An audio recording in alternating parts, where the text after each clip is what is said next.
Man, it's just like every time I turn around, there's something else. Check 1, 2, 3, 4, 5, 6, 7, 8. 1, 2, 3, 4. That one sounds really good. 1, 2.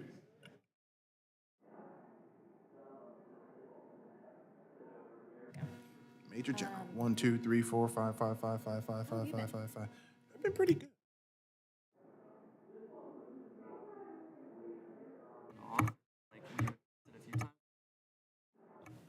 It's One, one of those two, things three, where four. it's not One, gonna two, work three, when four. the One, earring two, starts. three, four. 1, 2, 3, 4. 1, 1, 1, 1, 1. Always how it works. Totally Yep. true.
It got quiet in here. We'll call the committee to order.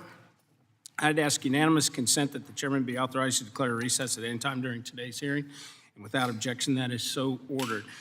And as a reminder, if members insert a document into the record, please also email it to documentsti@mail.house.gov. At this point, I'll just recognize myself for the purposes of an opening statement. So we're here today to discuss the initial federal response to the March 26, 2024 early morning incident involving the cargo vessel Dolly and the Francis Scott Key Bridge in Baltimore, Maryland, which resulted in the subsequent collapse of the bridge. And I first want to acknowledge the 6 workers who sadly perished that morning. And on behalf of the entire committee, I want to express our condolences and offer our prayers to their families and their loved ones. I also want to express the committee's appreciation to the harbor pilot and the Maryland Transportation Authority police officers who saved countless lives by closing the Key Bridge prior to the incident, and to all the first responders who are obviously involved in that process. And finally, I want to commend the federal, state, and local officials working that night to clear the wreckage and debris, and obviously continuing that effort, and to reopen the shipping channel that supports the port of Baltimore. This committee continues to receive updates from the federal agencies who are responding and investigating the incident, including those testifying here today. So hours after the collapse, President Biden announced his intention for the federal government to pay for the initial cost of reconstructing the Key Bridge. And the committee has received a letter from the administration officially requesting that Congress authorize 100% federal cost share to rebuild the bridge, and I've personally spoken to Governor Moore about the request on a couple of occasions. On March 28th, the state of Maryland applied for funding from the Federal Highway Administration's Emergency Relief Program, commonly called ER. And within hours of receiving the Maryland Department of Transportation's application, the Federal Highway Administration approved $60 million in quick release funding, which it said represented roughly 5% or so of the initial total project cost of $1.2 billion. This funding is intended to assist with eligible repair work, which includes emergency repairs needed to restore essential travel, to minimize damage or protect the remaining facilities, as well as permanent repairs necessary to restore the highway to its pre-disaster condition. Under the ER program, the federal government will reimburse the state qualifying work at 100% federal cost for the first 270 days. After that initial 270 days, states get reimbursed at 80 to 90% rate, depending on the classification of the program.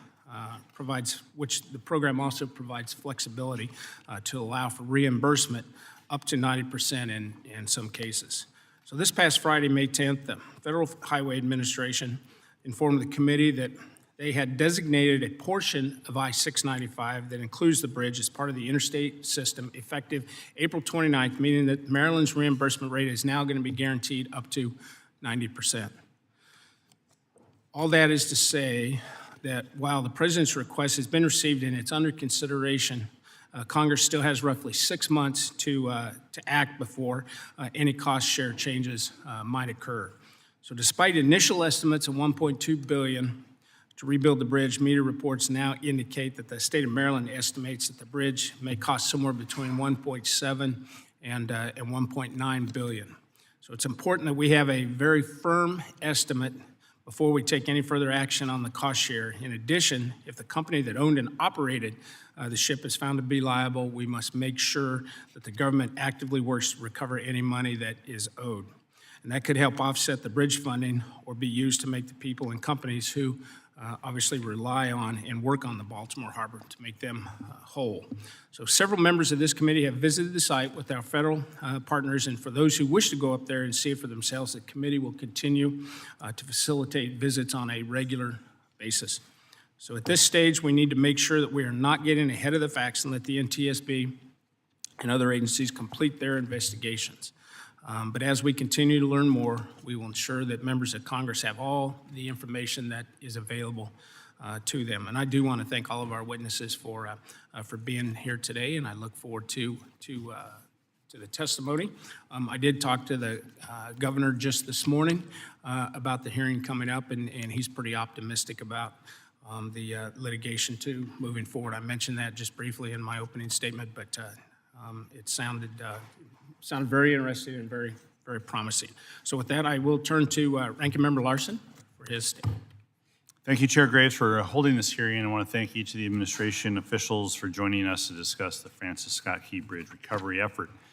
First, like the chair, I want to express my sympathies with the families of the 6 transportation workers who lost their lives while on the job maintaining this important piece of infrastructure.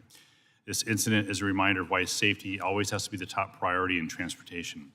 Safety of workers, the traveling public, and the residents of communities adjacent to that infrastructure. This emergency left in its wake an incredibly complex debris removal challenge, a closed channel and a shuttered port, significant regional economic and global shipping ramifications, and the loss of a bridge essential to freight movement and roadway mobility in the Mid-Atlantic region.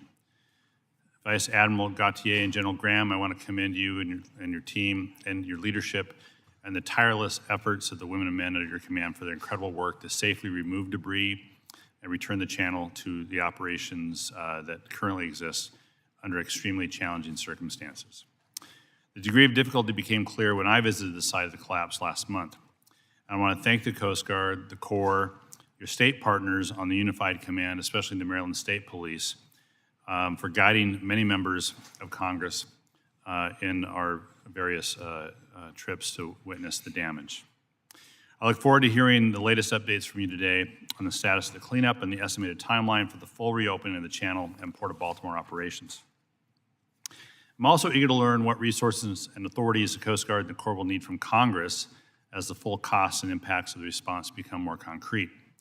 The Coast Guard has expended significant fiscal year 24 operations and support funds to respond to this emergency, and we're grateful the Coast Guard always does what it needs to get the job done.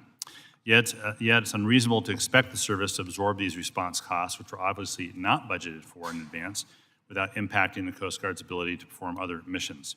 So the service must be made whole. Similarly, the Corps, in responding to the emergency, has used fiscal year 24 operations and maintenance funds appropriated for the Baltimore Harbor and channels. If not replenished, the diverted funding will impact planned maintenance for the Baltimore Harbor once the response is complete and in future years. These amounts were not, however, sufficient to fund the response. And last week, the Corps announced a reprogramming of $20 million in unused funds to continue channel clearing work.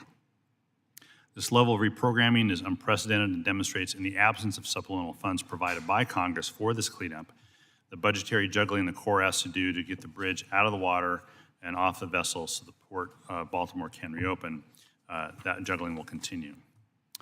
I urge the Corps and the Coast Guard to communicate to Congress early and often on what your needs are in this process, on your plans to ensure this work can finish uninterrupted, and to do so in a partnership with the legislative branch. Beyond the immediate response, I look forward to hearing from the Federal Highway Administrator, Bod, about the timeline to replace the bridge and the role the federal government is playing in aiding that process. Congress established the Emergency Relief Program in 1958 as part of the Federal Highway Program to provide for the reconstruction of highways and bridges in the event of a disaster. Congress understood that a state could not be expected to cover the costs of an unforeseen emergency loss of infrastructure out of its annual road budget. That's still true today. Maryland transportation officials estimate it will cost up to $1.9 billion to replace the bridge. Frankly, there's a lot of estimates out there, and it's a broad range, so I really wouldn't call them estimates at this point, frankly. So while USDOT has provided $60 million in ER funds to date, we do know that's a fraction of the total need. Prior to the collapse, the Key Bridge carried 34,000 vehicles a day. Traffic diversion is increasing vehicle crossings in the Fort McHenry and Harbor tunnels by 18%. And truck drivers carrying hazardous materials currently must add 25 miles to get through Baltimore via alternate routes, including communities that did not expect hazmat trucks to be going through them. This committee has a role to help rebuild this critical economic artery quickly and efficiently, including ensuring the project can advance without a cost share from Maryland. Finally, I want to welcome back Committee Chair Hamady. Congratulations on your reconfirmation last night.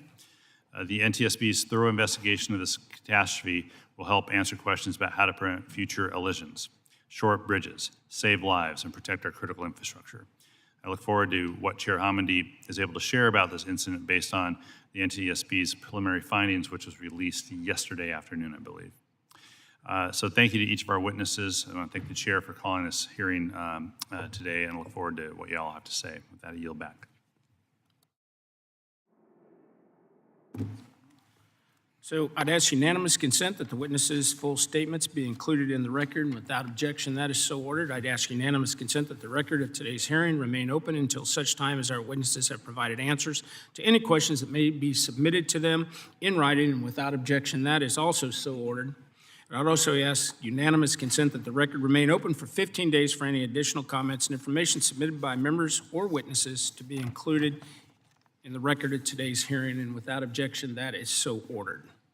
So your written testimony has obviously been included in the record, so the committee asks that you try to limit your oral remarks to 5 minutes. And with that, Vice Admiral Gautier, you are recognized for 5 minutes. Thanks for being here. Thank you, Chairman Graves, Ranking Member Larson, distinguished members of the committee. Good morning. Thank you, first off, for your kind words about the Coast Guard in your opening remarks, and I appreciate the opportunity to testify before the committee.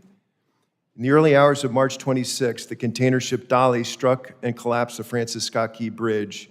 6 individuals lost their lives. Baltimore lost a landmark part of its skyline, and the region suffered a blockage of a crucial waterway. We continue to honor the memory of those victims. Today, at the 51-day point, over 6,000 tons of steel and concrete have been removed from the wreckage field.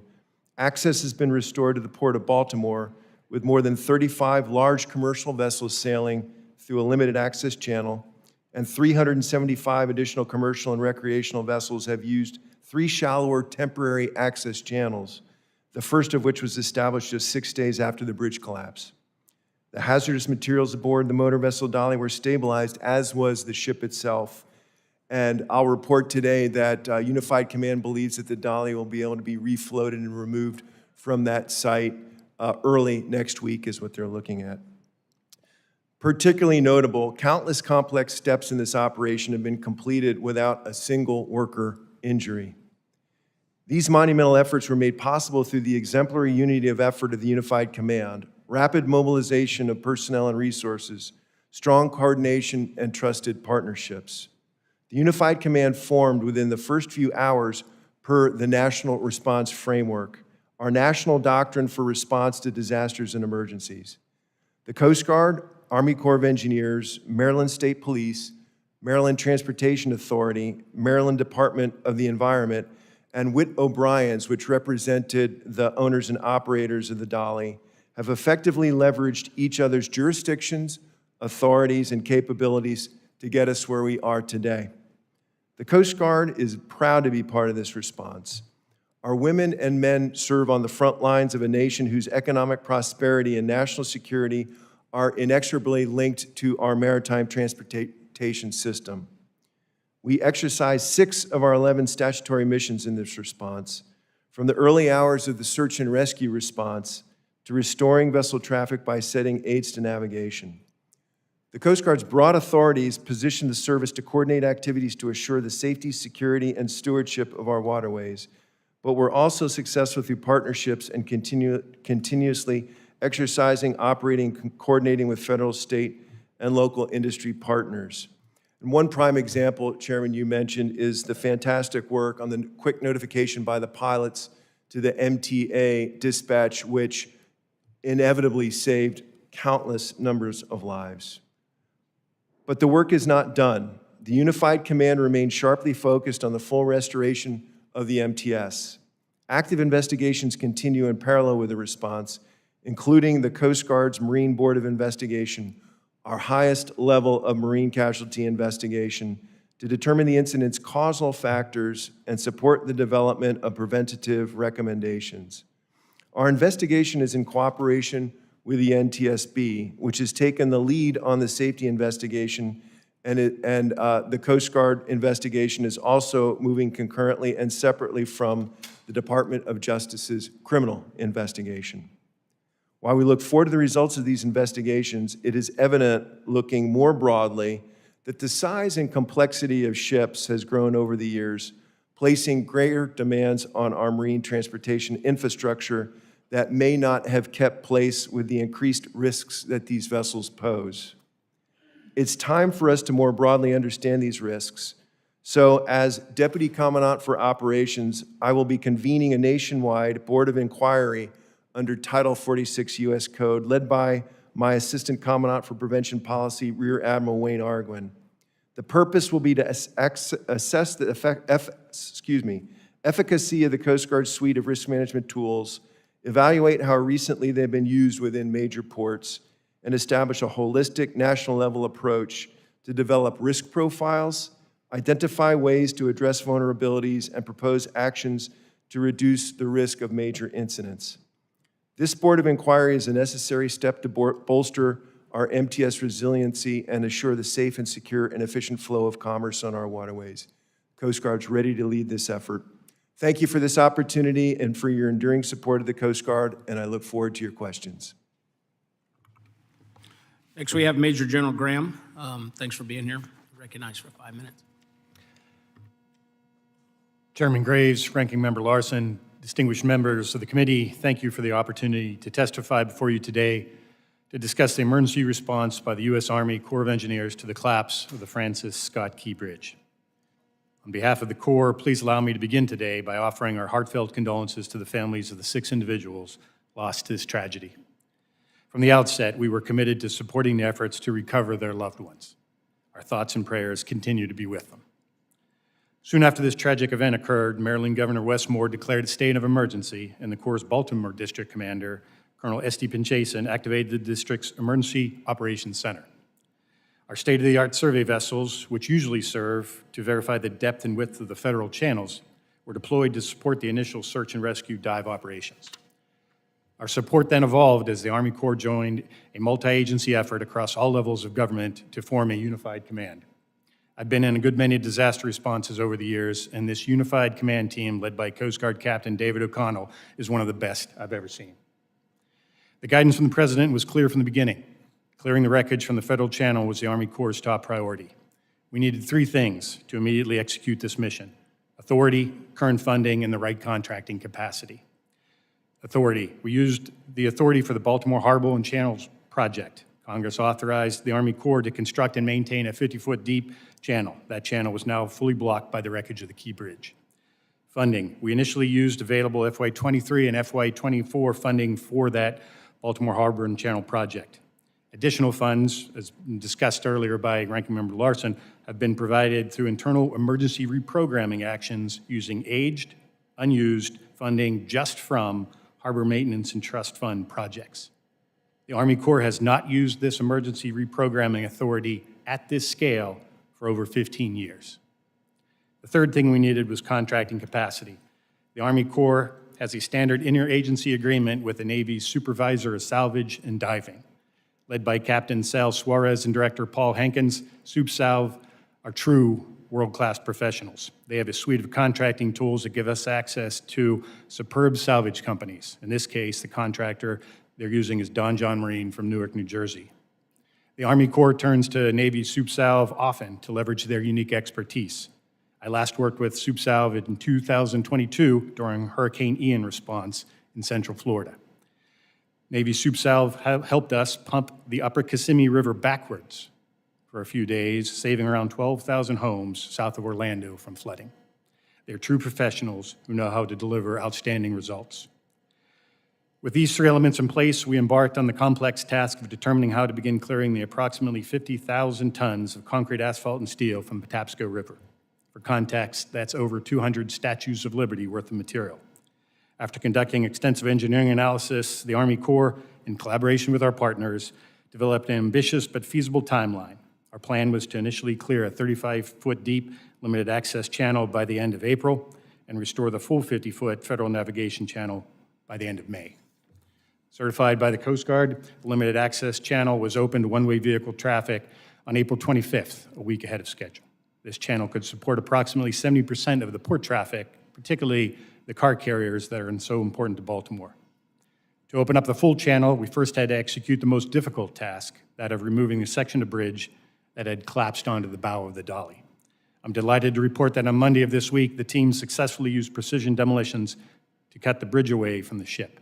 Today, operations continue to remove the dolly from the southern edge of the federal channel.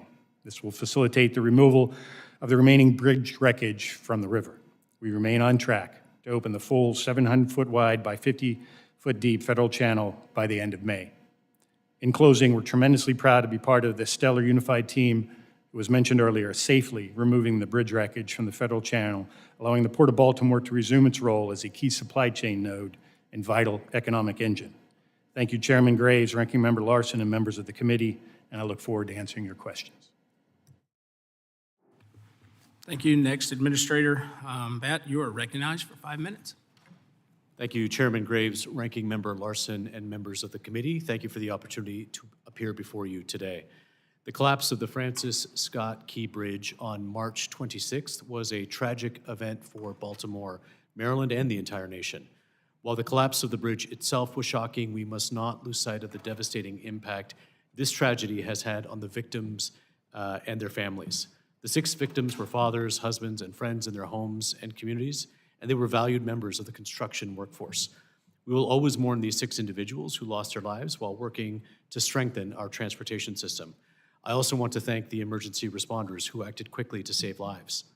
I have had the opportunity to visit the site of the bridge collapse, and while I have been engaged in a number of bridge-related incidents during my career, I have never seen anything at this scale.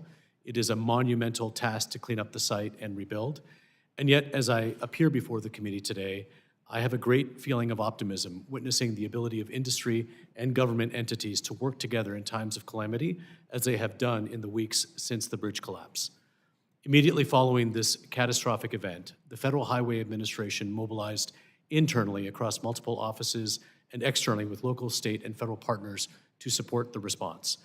President Biden has been clear in this administration's commitment to reconstruct the bridge. Under Secretary Buttigieg's leadership, FHWA is actively coordinating with other operating administrations and offices within the United States Department of Transportation, the Maryland Department of Transportation, which includes the Maryland Transportation Authority and State Highway Administration, the City of Baltimore, U.S. Coast Guard, the U.S. Army Corps of Engineers, and others to mitigate supply chain impacts, manage traffic, reopen the port, and ultimately reconstruct the bridge. FHWA is actively supporting the National Transportation Safety Board's investigation of the collapse. FHWA has been in direct communication with MDOT, Maryland DOT, regarding all possible options for reconstructing the bridge, and is committed to supporting these efforts so that the bridge can be reconstructed as quickly and safely as possible. It is critical that we reconstruct this vital connection for people and goods traveling along the East Coast. Ensuring that the I-695 corridor is open, operational, and safe for the traveling public at the earliest possible moment is a top priority. On March 28th, within hours of receiving the request for funding assistance from Maryland DOT, FHWA announced the immediate availability of $60 million in quick release emergency relief funds. These funds serve as a down payment towards initial costs, and additional emergency relief program funding will be made available as work continues. The administration is asking Congress to join it in demonstrating a commitment to aid in recovery efforts by authorizing a 100% federal cost share for rebuilding the bridge, consistent with past catastrophic bridge collapses. FHWA continues to provide wide-ranging technical assistance to Maryland DOT regarding contract procurement for debris removal, procurement for reconstruction operations, and project delivery strategies to reconstruct the bridge quickly and safely. FHWA also is working with Maryland DOT to ensure that the new bridge will be built to current design standards and in accordance with all applicable federal laws. On March 26, 2024, the day of the collapse, FHWA met with the National Transportation Liaisons from the U.S. Army Corps of Engineers, U.S. Coast Guard, U.S. Fish and Wildlife Service, the National Oceanic and Atmospheric Administration, the Advisory Council on Historic Preservation, and the EPA to discuss each agency's respective emergency procedures and considerations to expedite the environmental review and permitting processes for the future reconstruction. FHWA continues to meet with federal resource agencies to discuss permitting. Thank you to the state, local, and federal entities who continue to collaborate in response to this tragic event, whether it is an event of this scale and complexity or the comparatively smaller but still impactful bridge incidents on I-95 in Philadelphia and on I-10 in Los Angeles. I am proud to lead an agency that is playing a part in showing the country what can happen when the government and industry come together with a common goal. There are no Democratic roads or Republican bridges. Transportation truly unites us. FHWA will continue to do everything it can to support the response. As the President has said, we will not rest until the cement has dried on the entirety of a new bridge. Thank you again for the opportunity to appear before you today. I'd be happy to answer any questions. Thanks. Now we'll go to Chair Hamady. Thank you. Good morning, Chairman Graves, Ranking Member Larson, and members of the committee. With me today is our lead investigator on this accident, Marcel Muse, our acting director of Marine Safety, Eric Stolzenberg, and other dedicated NTSB staff. Thank you for the opportunity to be here today to discuss our ongoing investigation into the collapse of the Francis Scott Key Bridge. On behalf of the NTSB, I offer our heartfelt condolences to the families of all those who were lost in this tragedy, and our deepest sympathies to those who were injured or otherwise impacted by this event. I also want to thank our numerous federal and state partners for their support on scene and throughout this investigation. Yesterday, we released our preliminary report, which shows that the Dali experienced 4 total power outages. Preliminary information indicates that the March 25th blackouts were mechanically distinct from those that occurred on March 26th. 2 were related to routine maintenance in port. 2 were unexpected tripping of circuit breakers on the accident voyage. On the 25th, a blackout occurred when a crew member mistakenly closed an engine damper while he was working on the exhaust system in port. This effectively blocked the engine's exhaust gases from traveling out of the vessel's stack, causing the engine to stall. Vessel power was briefly restored, but insufficient fuel pressure to the online generator caused its speed to decrease. Its breaker opened, and a second blackout occurred. While recovering from this second blackout, the crew switched to a different transformer and set of breakers from those that had been in use for several months. Switching breakers is not unusual, but may have affected operations the very next day on the accident voyage. So the configuration of the breakers remains under investigation. On the 26th, when the ship was about 0.6 miles from the bridge, 1 high voltage and 1 low voltage breaker that were powering most of the vessel's equipment and lighting unexpectedly tripped. As a result, the vessel lost main propulsion. Bridge equipment also lost power, and the voyage data recorder lost system feeds. Bridge audio continued to be recorded. The crew was able to briefly restore power to the vessel, but another blackout occurred when a different breaker tripped. At this point, the ship was about 0.2 miles from the Key Bridge. The crew regained electrical power right before the Dali struck Pier 17, but they were unable to restore propulsion. The ship had an emergency generator, which automatically started following the first blackout on the 26th. However, the generator only powers systems like emergency lighting, navigation, radio equipment, alarms, and a steering pump that allowed for low-speed, limited rudder movements. It does not power propulsion, and without the propeller turning, the rudder was less effective. They were essentially drifting. We're still investigating the exact time the emergency generator started.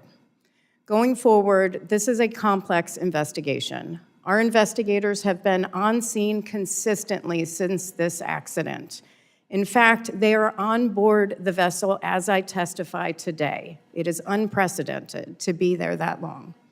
We will continue evaluating the design and operation of the Dali's power distribution system, including its breakers. Examination of damage to the vessel will continue when the ship is clear of debris and moved to a shoreside facility. We're also working with Maryland as they assess pier protection on their other bridges. And we're examining pier protection improvements that have been made following other bridge collapses resulting from marine vessel strikes that we have investigated in the past. Lastly, there are a lot of questions regarding the fuel. Our investigators found that the ship was running on low-sulfur marine gas oil at the time of the accident, which it had been using since March 21st. We directed an independent lab to test all fuel stored on the ship, including the fuel that was being burned at the time of the accident. The test results did not identify any concerns related to the quality of the fuel. Thank you again for the opportunity to testify, and I look forward to answering your questions. Thank you all, and now we'll turn to questions, and I'll let Rick answer the first one. Yeah. Thank you, Mr. Chair. I appreciate that. First question's for Administrator Abbott. You said that when you look at reconstruction of the bridge, you'll look at current standards consistent with law. Does the current law allow, in this a circumstance like this, a rebuild of a different kind of bridge in order to be eligible for either federal or for the cost share? Because you could build one under current standards, and that could be in violation of what the law under this circumstance allows you to do. So can you walk through that a little bit? Thank you for the question, sir. Yeah, I think what we're examining and working with Maryland DOT on, the original bridge was built in the 1970s, a truss bridge, which was common at the time. Today, most of the bridges that are being replaced that are truss bridges are being replaced by cable stay bridges. Different standards. Obviously, we're going to want to hear from the NTSB on their final results of that investigation. But under the law, what we want to do is when we're replacing a structure of that size, we want to build it to current standards, and Maryland DOT will be allowed to do that. What we want to make sure we're not doing is allowing for any quote-unquote betterments that did not exist that would be then covered by the ER program. Yeah, okay. Admiral Gautier, the Corps has expended significant resources in the recovery effort. There's no mechanism for the Coast Guard has. There's no mechanism for the Coast Guard to recoup that funding, and you're not typically reimbursed for this kind of work. Yet, with a workforce shortage of about 10%, you're downgrading stations within the Coast Guard, not because of this incident, but that's just what's happening in the Coast Guard. We passed a Coast Guard authorization that gets us to $14.5 billion for 25 and $15 billion for 26. So we're not near the goal of a $20 billion service for 2030. So just as Congress moves forward with supplemental appropriations for the Key Bridge, how is the Coast Guard thinking about being part of that supplemental appropriation to get reimbursed for get some cost recovery for your work? Yeah, thanks, Ranking Member. And I don't want to get ahead of the administration on the plans or the amounts and so on, the details of the supplemental. But the way you've articulated, first of all, we have been expending operating funds as we do during emergencies like this, like we do for hurricane responses and other things. And we've been keeping close tabs on those. And so far, we've spent about $20 million of direct and indirect funding on this particular response. But what we see in events like this and others like it is that we do what we call burn readiness, right? So we have to have other assets around the area work harder and to cover for the boats, aircraft, people who are working these. We've mobilized now, when I visited the command post, on average, we've had about 200 individuals at the peak in the command post per day. That's gone down. We're mobilizing them from around the country. In fact, most of them are from outside Baltimore right now, and so there's an opportunity cost from the commands that provide those individuals. And I think what this exposes, sir, and you know us well, is that the Coast Guard readiness is becoming more and more brittle as we fail to have the kind of consistent budgets reaching that $20 billion a year that the Coast Guard's articulated, reaching the $3 billion per year on our procurement, construction, and improvement, double what we actually receive in order to do the necessary capitalizations. And so this brittleness in our readiness manifests in a whole bunch of different ways, and we really do appreciate congressional support and ask for additional support for appropriations in the future. Yeah, thanks. General Graham, now to you, kind of the same question, but last week the Corps reprogrammed $20 million in unused funds from FY 2020, including $1 million out of my district, and from prior year funds. do you have an estimate how many more dollars you might need to reprogram first? And second, how are you thinking about a supplemental appropriation for cost recovery for the Corps? Ranking Member Larson, thank you for that question. Similar to the Coast Guard, we certainly want to get ahead of the administration, but right now we've been able to use the project funds, and as your opening statement indicated, that dredging work that we had planned to do with those funds in this year will still need to be done. The emergency reprogramming that I referenced in my opening statement, most of that money we didn't need. So where does that money come from? Mainly it's bid savings. A lot of these projects had happened during times of COVID when it was a very favorable bid environment, and we were able to go back to those funds. A good example of what some of that might be, a contractor might put a claim on a project, a request for equitable adjustment, and a few years later, those claims have been adjudicated, and if we didn't have to pay that request, then we would unobligate those funds. Mr. Chairman, if I could indulge me for a moment, not for a question, but I do want to let Chair Hamady know, I'll need to absorb your first half of your report. It's rather technical. I'm not an engineer, but we'll absorb it and get back to you with some questions on it. And just as a data point for the committee, the Skagit River Bridge collapse in 2013 cost a total of $19 million for the insurer and took us 10 years to recover $19 million. So we should not be thinking of waiting to recover costs from insurance, the insurer of the carrier or the bridge or whatever in order to pay for it. It's going to have to take place first because it took 10 years to get $19 million. If that's the average time it gets $19 million, we'll all be dead by the time we get the money back from this ocean carrier. So just a point, just a data point for folks. Thanks. Mr. Crawford. Thank you, Mr. Chairman. Thank you all for your testimony today. I want to start by acknowledging the 6 workers who lost their lives as a result of the collapse of the Francis Scott Key Bridge. Obviously, our deepest sympathies go out to their families and their loved ones. Hours after the Francis Scott Key Bridge tragically collapsed, President Biden came out and said it was his, quote, intention that the federal government will pay for the entire cost of reconstructing that bridge. And further, he had, quote, directed his team to move heaven and earth to reopen the port and rebuild the bridge as soon as humanly possible. Administrator Bott, I have a series of questions here as we try to understand the mechanics of the situation before us. And if you would, just give me a yes or no response in the interest of time. While the bridge was located on I-695 prior to its collapse, it wasn't actually considered a part of the interstate, but rather was Maryland State Route 695. Is that correct? Yes. The bridge had previously never received any federal funding. Is that correct? Yes. I understand that Federal Highways has since approved a request by Maryland to designate the bridge as interstate. Is that correct? Yes. Meaning the federal share for reconstruction under the Emergency Relief Program will now be 90%. Is that correct? Yes, instead of 80. Okay. So what we're talking about here is a delta of 10% for a bridge that previously never received any federal funding. Yes. Okay. In your testimony, you mentioned that authorizing a 100% federal cost share would be consistent with past catastrophic bridge collapses. How many times has Congress authorized a 100% federal share for a fully collapsed bridge? I think the reference point we're using is the I-35W collapse in Minnesota. Okay. Some say that we need 100% federal funding so we can get the rebuilding done quickly, but that's not how the ER program works. It's a reimbursement program, correct? Absolutely.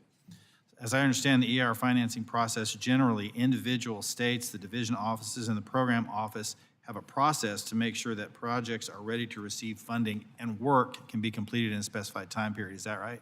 Yes. So it doesn't really matter if a project is getting 80% federal share, 90%, or even 100%. The reimbursement is based on project progress and delivery, correct? Yes. I just want to be clear that nothing is going to move faster if this is 100% federal funded versus 90% or any other percentage. Whether the state contributes money or not, the process for awarding federal reimbursement is still the same, correct? Can I just deviate from the yes/no for a second? Go ahead. Yes. However, the 10%, so this is the second largest ER request we've ever received, $2.2 billion for Katrina was the first one, so $1.7 to $1.9 billion. So that 10% delta is about $170 to $190 million for the state of Maryland that, as they're programming out their multi-year, multi-billion-dollar program, it may not be this project, but it may have impacts on other projects. Okay, let me just briefly, in the time that I have left, let's talk about the regulatory regime that will be applied here. Are we going to expect any kind of waivers or anything like that on NEPA or any other regulatory compliance measures that would be customary on any other construction project? So, sir, we would not waive NEPA or any of the environmental requirements, but what we have done is coordinated with our agencies who issue permits, and it is our intention, because the bridge previously existed in this relative footprint, that it would be likely a categorical exclusion, which would minimize the time. Expand on categorical exclusion. What does that mean? You know, when you go through NEPA, you can either do like a full environmental impact statement. We could get to a finding of no significant impact on environmental assessment. Categorical exclusion is sort of the more time-limited finding, and what is the reason we would use that basis here is because the bridge previously existed, and we're putting a bridge back relatively in the same footprint. You're putting it back in the same spot, but not necessarily, because you're probably going to use different kind of construction. Would there be some associated flow studies, for example, to address the new construction? So that is why we are coordinating with our sister agencies who issue the permit, because it is, as I said, relatively in that same footprint, but probably going to use different piers. It's probably going to have a little bit of tweaking to the approaches, a different height than was there before. So that's why I can't say definitively that'll be a categorical exclusion. It's what we're working towards. So it sounds to me like there's going to be a great deal of flexibility in the interest of getting this thing restored, rebuilt, and restoring traffic and commerce and everything associated with that bridge. Is that correct? I'm not sure if flexibility is the right word. I think attention from the sister agencies and understanding that there is a desire to move quickly. And I'm all for that, and I hope that in the future that other projects are given the same consideration because time is money, and understand that that's certainly the case here, but there are a lot of other projects out there pending that have cost millions in regulatory compliance fees that have really been delayed as a result. So thank you, and I yield back. Yes, sir.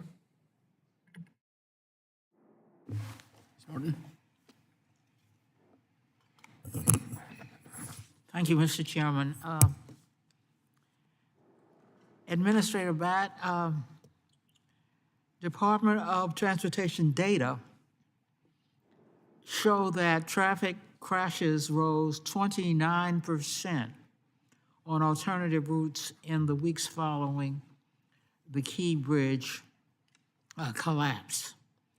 The same data show that it now takes between 2 and 4 times longer for drivers to travel those alternative routes.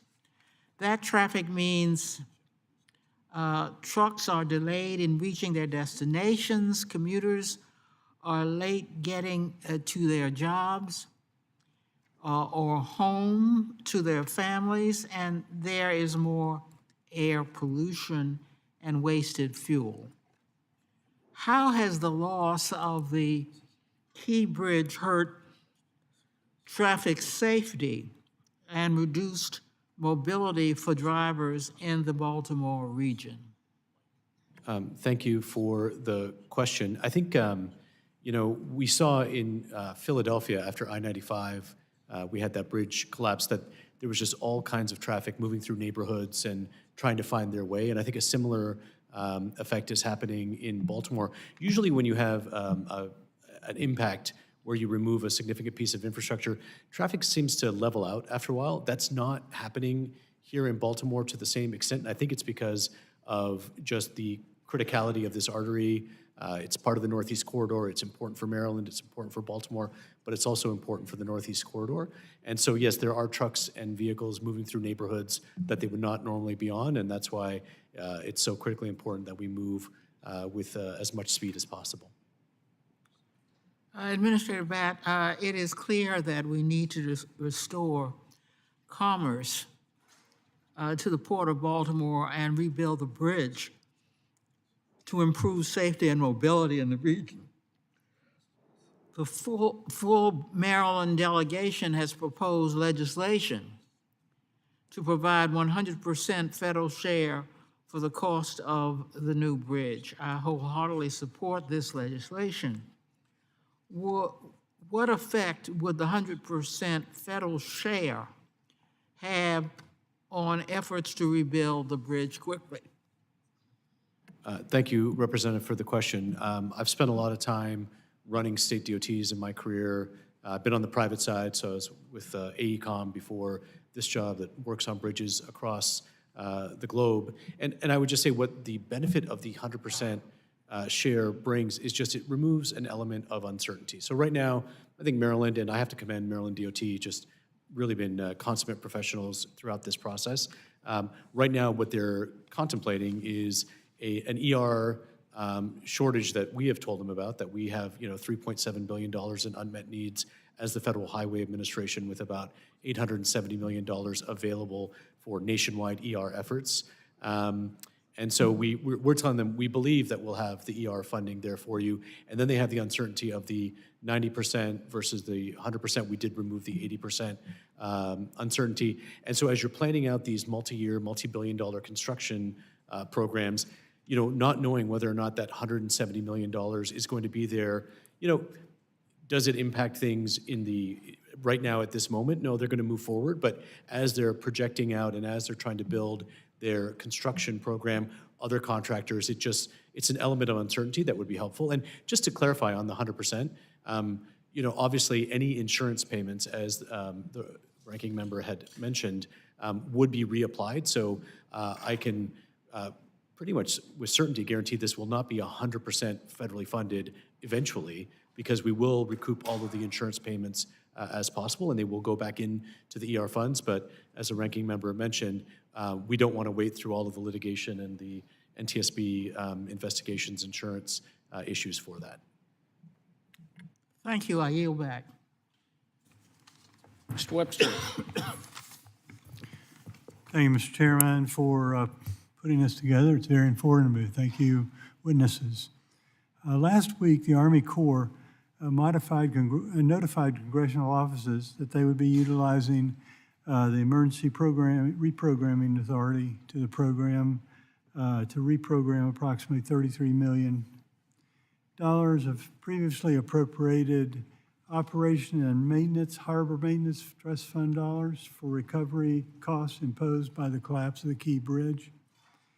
Nearly $1 million was reappropriated from Florida and projects in Florida without any request for input from congressional delegation, the state, or the people. While the recovery effort in Baltimore is important, this reprogramming of the funds represents a blatant disregard for Florida and desperately needed improvements to our water resources and infrastructure. General Graham, if these recently reprogrammed funds were deemed to be in excess, why did the Corps let these funds sit for years and not act sooner to reprogram them towards projects locally in Florida? And will the Corps plan to reimburse the South Atlantic Division for these funds? Congressman Webster, thank you for that question. The example I used earlier of some of the funds that we had set aside for when a contractor put a claim, that was from Jacksonville, and that was from the Jacksonville District, and it was Jacksonville Harbor.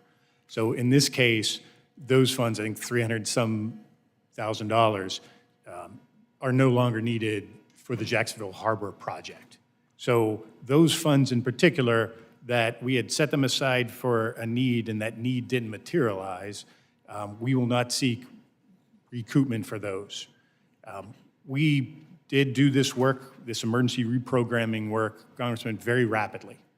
And we, as I stated in my opening statement, we haven't used this authority at this scale for 15 years. And we are a little clunky at it in terms of our notification to you and your staffs. And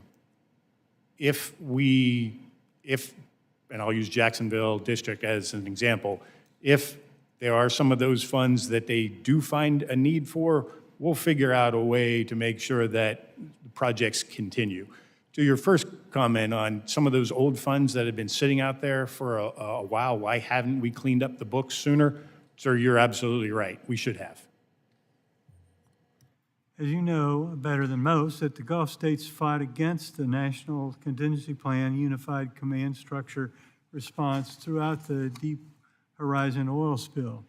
The National Incident Commander's report concluded the state's efforts resulted in the political and social nullification of the oil spill response doctrine and structure and governance. It appears that the press reports that meetings with Maryland state officials and a number of staff member trips to the wreck site, that Maryland embraced the National Incident Command structure and then has worked well within that structure. Is the National Incident Command structure still an effective and efficient mechanism for coordinating federal interagency and state, local, federal interactions during the incidents such as the Dolly? Congressman, if that's for me, I can't agree more with your statement. As the Chief of Staff for Admiral Allen on the Deepwater Horizon spill, and now being someone who has been witness to the terrific work in the unified effort in this one, it's been very, very different in terms of cooperation and collaboration. Underpinning that is the absolute necessity and the benefit of the Incident Command System under the National Incident Management System framework. That has served this response incredibly well. It's the doctrine of the U.S. Any agency, entity, Army Corps, state can come together with a common lexicon, a common way of planning to come together and make this work. But I'd also like to highlight a real difference that has made a difference, and that is that elected leadership and the operational leadership has been connected in a very constructive way. From Governor Moore to Mayor Scott to members of Congress from the Maryland delegation, they have taken it upon themselves to get regular updates and a great interest in the progress in the response. They have handled for the Unified Command a lot of the public affairs and external communications in a very constructive way, and they've actually provided the trade space for the operational response to continue on without pressure, without being rushed. It's been very constructive. Thank you very much. Yield back. Mr. Cohen. Thank you, Chairman Graves and Ranking Member Larson, for holding this important hearing on the federal response to the Francis Scott Key Bridge collapse in Maryland. Further extend my condolences to the families of the 6 individuals who lost their lives during the collapse. Thank our esteemed witnesses for appearing here today, especially Administrator Bott, who was with us in Memphis on Monday. Appreciate your coming to see the I-55 bridge and the urgent need to replace it across the Mississippi River in Memphis and West Memphis. That is, of course, as you well know, a national treasure to have transportation going across the country there at I-40. We had the I-40 bridge have a problem last year and shut down. I-55 bridge could have the same problem, because it's in the New Madrid earthquake fault zone, which is predicted to occur. It's been predicted for about 20 years, but it's going to occur, and it's more likely sooner than later.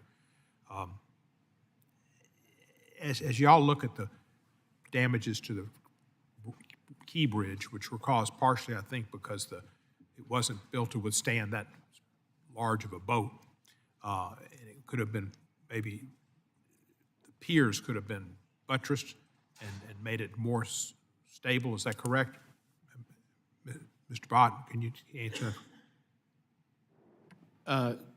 Thank you, Representative Cohen, and yes, it was good to spend some time with you in Memphis looking at that bridge.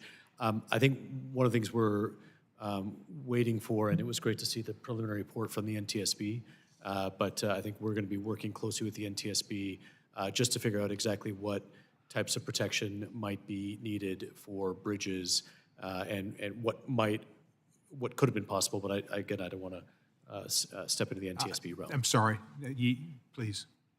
Thank you, sir.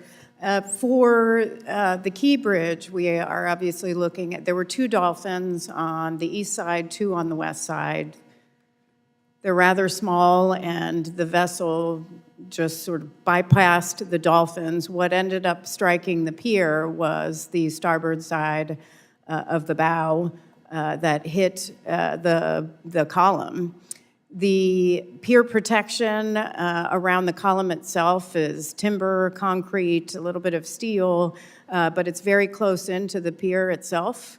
Other structures that we're looking at have pier protection that comes out farther so that a vessel can't get to the column. Other dolphins are much larger, so we are looking at other structures across the United States to see what might be good models. I think the key here is you have a bridge that was opened in 1977, and over time, it's not the bridge that's getting larger, it's not the waterway that's getting larger, it's the vessels that are getting larger, and not just width, but height. With containers. And so it's important that states and other bridge owners are looking at, from a risk assessment standpoint, what is now going through, what is the vessel traffic, and how is our infrastructure protected? So were there bridges built after 1977 that were built in a fashion that they would have been able to withstand such an impact? You have to, yeah. So thank you, Congressman, for the question. It's an important question. We are working with our state DOT partners to identify all of the bridges that are subject to, seagoing vessels, also, in the Great Lakes region, barge traffic on the Mississippi and other waterways. I think what this bridge incident has done is driven home that need to look at many of our bridges, which are older, and look at that protection, and we're going to rely on the NTSB recommendations. Again, there was a lot of force. I've heard different, analogies of the force, the equivalent of a rocket ship taking off, and so we just want to be careful in our consideration of how we both protect and build bridges in the 21st century as they're dealing with these new potential threats. Thank you. I just would like to urge you, as I did in Memphis, that we need to look at preventative measures so we don't have another Francis Scott Key Bridge disaster. And earthquakes would cause that. And there's no place in the United States, I think, more vulnerable than the New Madrid Fault and the I-55 bridge that was built before there were seismic standards that were not part of the bridge. So it's deficient, needs to be replaced, and hope that you'll look in terms, just as this disaster, at the bridges that we fund under the bipartisan infrastructure bill be ones that might be susceptible to either God created, I hate to say God, I hate to give God responsibility, but disasters that are caused by other than man-made disasters. I yield back, and I thank you for coming, and Elvis thanks you too. Mr. Perry. Thank you, Mr. Chairman. I'll begin by just offering my condolences to the family, and I think it underscores, the circumstance underscores how potentially horrific, almost unimaginable, what might be seen as mundane work can end up being at a critical moment. It is unimaginable. If you can imagine yourself at 2 or 3 in the morning falling, 100, 200 feet into the water, steel and concrete crashing around you. With that, Administrator Bott, the Francis Scott Key Bridge is was a toll facility that never received any federal funding prior to the collapse, right? Yes, sir. And how much revenue did the state of Maryland receive or generate from the bridge on an annual basis, if you know? Sir, I'd have to double check. I don't want to give you a false number. I'll come back to you on that. I didn't know if you would have a different figure than I do. I've got about $56.8 million in 2023, just for your reference. So that's what they were taking. And under the current law and under this administration's plan, the bridge would get 100% share. So the federal government would pay 100% of that. And while you say that this is consistent with bridge collapse emergencies in the past, and I think you're referring to the I-35 collapse, that was not a toll bridge, right? That was part of the interstate system. And so my questions, I guess, center around payment for this. I think we can all agree that we probably and shouldn't wait for the insurance companies and the litigators to work it out, but Maryland had insurance on the bridge, didn't they? Sir, I'm aware of one policy that Maryland has for $350 million. $350 million, right? Yes. So that should, by all rights, you would assume, be actioned and go towards paying for a portion, whatever portion of the bridge reconstruction it would pay for, right? We would, Absolutely, sir. I have yet to go through and have our understand. lawyers figure out exactly what is in there. But yes, whatever portion of that $350 million we would apply. So I guess when you say consistent with past emergencies, as you already said, the relief fund is 3.7 billion behind. We're 35 trillion this month in debt at the federal level. And I wonder if you think it's fair that the American taxpayer should not only pay to reconstruct the bridge, but then pay tolls after which to use the infrastructure they just paid for in their taxes. Is that because you're going to set a new precedent here, and is that the precedent we're going to set, or is there some plan to recoup the cost of reconstruction of the bridge? And I think according to the figures we've heard today, upwards of $2 billion, a bridge that originally cost $60.3 million. Is there some plan to recoup that and send that back into the disaster relief fund or to the highway fund, which continually needs massive infusions from the general fund just to stay afloat? What's the plan? Yeah, thank you, sir. Very important questions, and I appreciate your interest. So let me just try to quickly go through that. Where this was a Maryland state facility before, now it's been designated as part of the interstate system. They were free before to collect their tolls and use them, for, maybe Port of Baltimore, whatever they were using them for. Now, since this has been federalized as a facility and going forward when the tolls are restored, as part of the interstate system, they will have to use those for Title 23 eligible funding. So whether it's the maintenance of the existing bridge or other Title 23 highway purposes in Maryland. So the American taxpayer will be benefiting from those tolls. In terms of the precedent, if it was a pre-existing toll facility, they are allowed to toll the facility going forward. But again, it would be using Title 23 eligible expenditures on those tolls. I understand the Title 23 expenditures and understand that they'd be used for surface transportation in Maryland, but you're asking the taxpayers from across the country to pay for it. And if you're from Washington State, likely you're never going to travel across that bridge, but you're sure going to pay for it. And as long as we're setting precedent, I think it would be appropriate at least to consider reimbursing through the tolls the emergency fund or the transportation fund for the entire country before all of the money goes right back to the state that's going to be receiving it where the bridge resides, which arguably I think can be said was not prepared to withstand the traffic impact that it had. Meanwhile, it's right there. I mean, it's not like it was a surprise that the bridge is there and ships are going under it and this could happen. So with that in mind, with the time that I've already expended and expired, I hope you would consider a plan to reimburse the taxpayer under horrific debt right now, who can't afford their groceries, their gas bills, their daycare bills for the cost of this bridge, for which one state has been receiving all the money for its entire existence, and apparently is going to receive all the money from the tolls for the rest of its existence. And with that, Mr. Chairman, I yield the balance.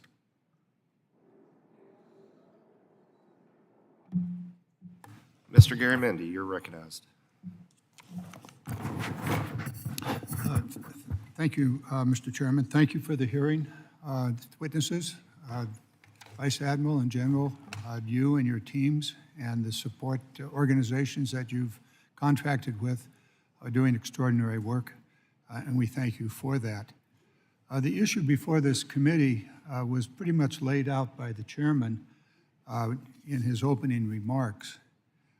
And I would suggest that we have an opportunity to clarify the responsibilities, some of which we heard from the previous member just a moment ago. A couple of things here. First of all, the notion, President Biden's correct. Okay, we'll put up the full cost of reconstruction. However, that legislation should be written in such a way that that the federal government will be reimbursed for any money received in the liability issues.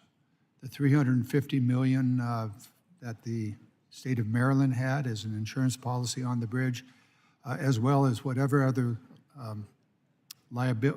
payment may come from lawsuits against the shipping company and the owners of the ship. So if we should, and this should be really the work of this committee, is to carefully structure the legislation so that the federal government, ponying up the 100% at the outset, would be fully reimbursed by any revenues. My colleague raised an interesting point about tolls. We should consider that and how that fits into it, and keep in mind the entire interstate system where tolls are collected in various places across the United States. So those are things that are out there. There's also one other issue that I want to encourage this committee to deal with, in addition to recovering whatever money might be available from lawsuits. And that is the Limit of Liability Act of 1851. It seems as though perhaps even that precedes the law in Arizona, which dealt with a different issue. That Limit of Liability Act really has to change. And I would urge the committee to take up this issue. I intend to present to the committee at the appropriate time a piece of legislation to do so, so that the owners of these vessels would be held responsible for the cost of their mistakes. And that right now, that limited liability would hold that the owner of the ship would be limited to $40-some million, even though the ship is worth $90 million or more, and the damage is somewhere around $2 billion, not including the cost of the recovery issues and the expenses that the Coast Guard and the Army Corps of Engineers are now incurring.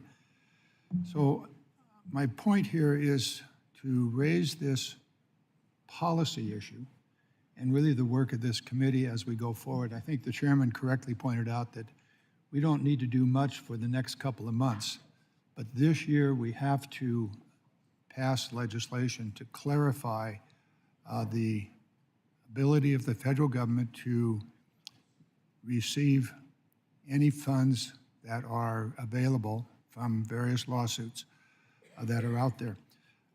And also, this committee should, since it is our jurisdictional area, deal with this 1851 law that limits the liability of the ship owner to any accident and problem that they may cause. Now, I don't know if this is an appropriate question for the General and the Vice Admiral, but you're welcome to jump in if you'd like.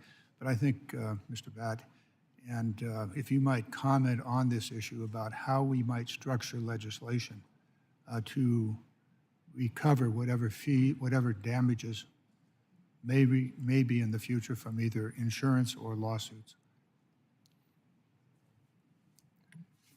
You can look for help, but you won't. No, I just, you referenced them, and I just, so, you know, No, I'm taking a lot of the it's answers. all yours. So I want to, happy to share the time. So under the ER program, under the existing law as it states, any insurance monies that are recouped for any ER event across the country do go directly back into the ER fund. So the ranking member mentioned the $19 million Skagit River Bridge, and I think it was actually about $16.6 million that was recovered through insurance, went directly back in, but as he said correctly, 10 years after the incident. So whether it's the $350 million insurance policy that Maryland has existing, or post-investigation and post legal activity going on for as long as that may be, we will recover all of that money and send it back in. But as you correctly point out, there is some questions about how much liability for the ship owner that is out there. That is a question really should be addressed to the Coast Guard, who might want to comment on it, but I'm out of time now, so I will yield.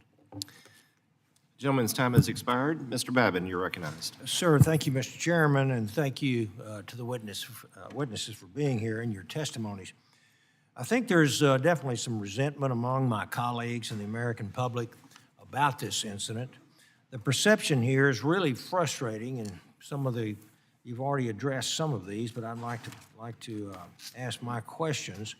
If you zoom out, the Singapore flag vessel crashes into and completely destroys a historic bridge, kills 6 construction workers, and is now trying to avoid liability for the incident.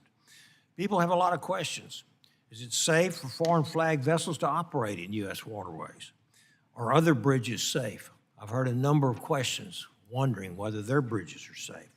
Was this incident a result of foul play or negligence? What can we do to prevent this from ever happening again, and who is going to pay for this thing? And I appreciate you all for coming and answering questions. My first question is for Admiral Gautier. If anyone else has thoughts, please feel free to jump in. I know this whole response is a great team effort, but first off, I'm told the Coast Guard is doing a great job leading the way in the unified response in Baltimore. So I want to thank you and the Coast Guard for your commitment and all of the hard work that you and the Coast Guard have done. As you all know better than most, the Gulf states fought against the National Contingency Plan Unified Command Structure response throughout the Deepwater Horizon oil spill a few years ago in the Gulf of Mexico. The National Incident Commander's report concluded that the Gulf states' effort resulted in the political and social nullification of the oil spill response doctrine and structure governance. It appears from press reports, meetings with Maryland state officials, and member and staff trips to the wreck site that Maryland embraced the National Incident Command structure and that the response has worked well within that structure. Is the National Incident Command structure still an effective and efficient mechanism for coordinating federal interagency and state, local, federal interactions during incidents such as the Dolly collision? Congressman, thank you very much, first off, for the compliments to the Coast Guard. And I just have to also acknowledge the leadership of Colonel Pinchason, Army Corps of Engineers, Colonel Butler, Jim Harkins, and Jeff Donahoe, who are the state incident commanders. It's a fantastic leadership team. To answer your question, the incident command system is absolutely a fundamental principle that by which this incident response has been successful. It's part of U.S. doctrine under the National Incident Management System. It's how we respond to hurricanes, oil spills, other types of incidents just like this. I think we now have a great deal of practice in the United States since the Deepwater Horizon in doing this. And I think what I will just observe is that this particular incident had a very tight connection between the operational commanders who were running the incident and elected leaders who all shared the same objectives. The elected leaders took the time and effort, governor, mayor, members of Congress, to keep up to date on what was going on and to provide the trade space to allow these folks to get on with the response. Okay, thank you. Second question I'd like to address to Administrator Bott. I'd like to talk about the path forward from here for the Key Bridge. What is the plan to replace the bridge? My constituents are not wanting to pay for this thing. In my view, the company or the country responsible for the incident should be footing the bill, not the U.S. taxpayer. If the U.S. is ultimately going to pay for this bridge, it better come out of funds that we've already allocated. President Biden and Speaker Pelosi authorized trillions for infrastructure, and that should be including bridges. The last thing I want to do is to vote to spend another $1 or $2 billion on a new bridge. So Administrator Bott, talk to me on what you see as a path forward here on the payment for this thing. Thank you, Congressman. And just in terms of the rebuild path, Maryland DOT plans to issue their RFP close to Memorial Day. They'll select a preferred team in August, and then they're looking at construction completion in 2028 is a preliminary schedule. And in terms of the payment, as I've stated, right now there's a preliminary estimate, $1.7 to $1.9 billion. There's a $350 million insurance payment that we're working through to see what level of that would be applicable. And any funds that are recovered through legal activity or insurance payouts will go back into the ER funds. We just don't have a path to getting there right now in terms of what is eligible. Okay, I'm out of time, so I yield back, Mr. Chairman. Thank you all. Mr. Johnson. Thank you, Mr. Chairman, for holding this very important hearing, and thank you to the witnesses for appearing, and thank you for the work that you've been doing to ameliorate the harm that has been caused by this bridge collapse. And I also want to offer my condolences to the families of the 6 construction workers who were killed in this bridge collapse. And I'd like to commend the quick work of the police officers who made sure that traffic was stopped and no other people were on the bridge who could have been killed as a result of this collapse. And I also want to recognize the collaboration between state and federal officials and agencies to address this situation. And I want to get at this issue of perhaps there being some people in the country who are not inside the state of Maryland who resent having to pay for this bridge reconstruction. Administrator Bott, can you tell us how this bridge collapse impacts interstate commerce? Thank you for your condolences and for the question, Congressman. I think, I've been the Secretary of Transportation in Delaware, in Colorado, and I was a deputy in Kentucky, and I think that, what is so critically important for our transportation system is that you can drive from New York to Los Angeles across a system that is completely uniform, is set to standards, and what is happening, I think we've learned through the Port of Baltimore, is that that highway system is tied into ports. It's the 3rd busiest port in the country, so there are jobs that are being impacted, there's freight movements that are being impacted, there are neighborhoods that are being impacted, and so, yeah, this is not just an issue for Maryland, it's an issue for the Northeast Corridor and for our national economy. It's actually having an impact on prices for consumer goods. Is that correct? That is something that, under the leadership of Secretary Buttigieg, we've been closely looking at, many of the goods that move through there. So there's a lot of coal that moves through that port. There's a lot of automobiles and farm equipment. And so to the extent, now there's a lot of that traffic has been diverted, and I don't want to get outside of the federal highway lane to other ports, but there is a lot of movements of goods from, say, ships that have diverted back to Maryland, and that is adding costs for those, say, vehicles to be finished at the plants nearby. So right. Obviously, supply chain is important. Okay, thank you. When is it projected, assuming that funding is in place, that the bridge can be rebuilt and reopened? Thank you, sir. The projected schedule right now is for a progressive design build team to be selected this summer and for construction to begin next year and run through 2028. Thank you. And so it would be 2029 before the bridge would reopen for traffic? Yeah, 2028, 2029, it'll be a progressive design build, so we'll figure out the schedule as we go. Thank you. Chairwoman Homendy, you, with respect to the causation of this cargo vessel losing power and that causing this vessel to drift into the bridge, are there any concerns, or does the fact that there seems to be no redundancy in terms of the basic power of the vessel, there's no redundancy? You cut it on, it gets cut off, there's no secondary situation that would kick in. Am I correct on that? And if I am correct, what are the implications as we move forward?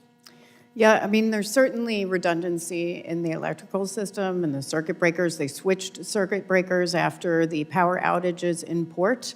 With respect to the emergency generator, it would not allow for regaining propulsion. It really focuses on the critical portions of the vessel, which would be radio, communication, lighting. If you had any sort of, if you wanted to regain propulsion through any sort of emergency generator, it would literally take a 6-story generator on a vessel to do that. There is redundancy in, say, cruise ships, but vessels, the Dali is not unlike other vessels. I think here is really determining for us what happened with the electrical system on the accident voyage. What happened in those 2 blackouts, and which is why we have been working very closely with Hyundai, who manufactures the equipment to try to replicate some of the electrical problems that were seen that day, and continue looking and testing each of the components. Thank you. I yield back. Mr. Graves. Thank you, Mr. Chairman. I first want to join others in wishing condolences to the families of those who were lost in the bridge collapse, and also I just find it remarkable the incredible action of the law enforcement community that came in and stopped traffic that could have been much worse than it was. Last week I had the opportunity to go out to the bridge, and Admiral, I'll tell you that Admiral was it Gilreath, right? Right, Admiral Gilreath and Captain O'Donnell and even Lieutenant Carter, who was behind you a little while ago, just absolutely remarkable. General Colonel, your district commander down there, Colonel Pinchason, I believe, yeah, she was awesome. I had met her down in New Orleans, and she and her team did a great job. They're folks from DHS that were really, really good, and just an incredibly thorough briefing and gave lots of comfort that things were under control, and I appreciate all the efforts that are underway down there. Administrator, I want to ask a question. I want to make sure I understand something. You said earlier that what's being done in this bridge is consistent with what's been done in other bridges in the past. Is that for disasters? Is that accurate? Thank you, Representative. I'm trying to think of what I said. I wrote down that you said consistent with historic bridge disasters, but there's not another bridge where where FHWA came in and just designated that it's going to be part of the interstate system. No, we only learned that it was not part of the interstate system in light of this event. Okay, so that is an anomaly. I just Absolutely. Okay, I want to be clear on that. And then secondly, so you've talked about the use of categorical exclusions and doing some type of expedited NEPA, whether you do a CAT-X or you do alternative arrangements. I want to be clear, fully supportive of it. But in the past, Minneapolis Bridge, the I-35 Bridge, I believe the bridge in Washington State, and others, similar things have been done. Can you cite where there's been environmental damages or destruction from that approach as opposed to going through the regular NEPA? So just trying to think through your question, citing environmental damage by using the expedited approach. No, I can't cite environmental damage that way. And I can't either. And actually, Major General Graham, sorry about that, demoted you. General, you recall after Hurricane Katrina, the levees were built using alternative arrangements. Do you remember any type of environmental damages or destruction that was caused from doing the alternative arrangements? Yeah, I don't think so either. I think it actually worked out really well. And so my message to you on this is that right now, the average road project takes somewhere around 7 years and 3 or 4 months. As you know, the White House has just released new rules on NEPA in line with the attempting to be in line with the Fiscal Responsibility Act, but failing on some things, but that would significantly shorten it. But my message is that this shouldn't be the exception. The environmental damages haven't resulted from using categorical exclusions or alternative arrangements. Look, I don't know what the traffic impacts are of this bridge. We have a bridge at home that is the source of the 4th worst traffic problem in America. the Mississippi River Bridge, I-10 going from California to Florida, fourth worst traffic in America. We have taken 7 years to narrow a new bridge alignment down to 32 alignments. Like, you can't make this stuff up. This is outrageous. We have urgency there as well. Look, I want to be crystal clear. I fully support federal funding up front. Let's get this thing built. Let's get it done as quickly as possible. I fully support categorical exclusion or alternative arrangements. I've been in touch with the governor of Maryland, and I appreciate him reaching out.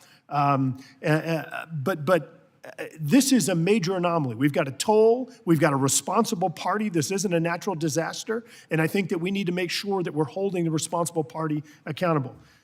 We had a similar incident in Louisiana in the mid-'90s, the Brightfield. Brightfield incident came and crashed into the Riverwalk in Louisiana. It was a Japanese-built vessel. It was run by Chinese. It was I think, run by Chinese and flagged in Liberia. Admiral, I want to ask you real quick. Can you think of any similar incidents with Jones Act vessels that have occurred like this? Not from deep draft vessels. Certainly, there are a number of towing vessels on the Sure, rivers. some barges and much more minor incidents.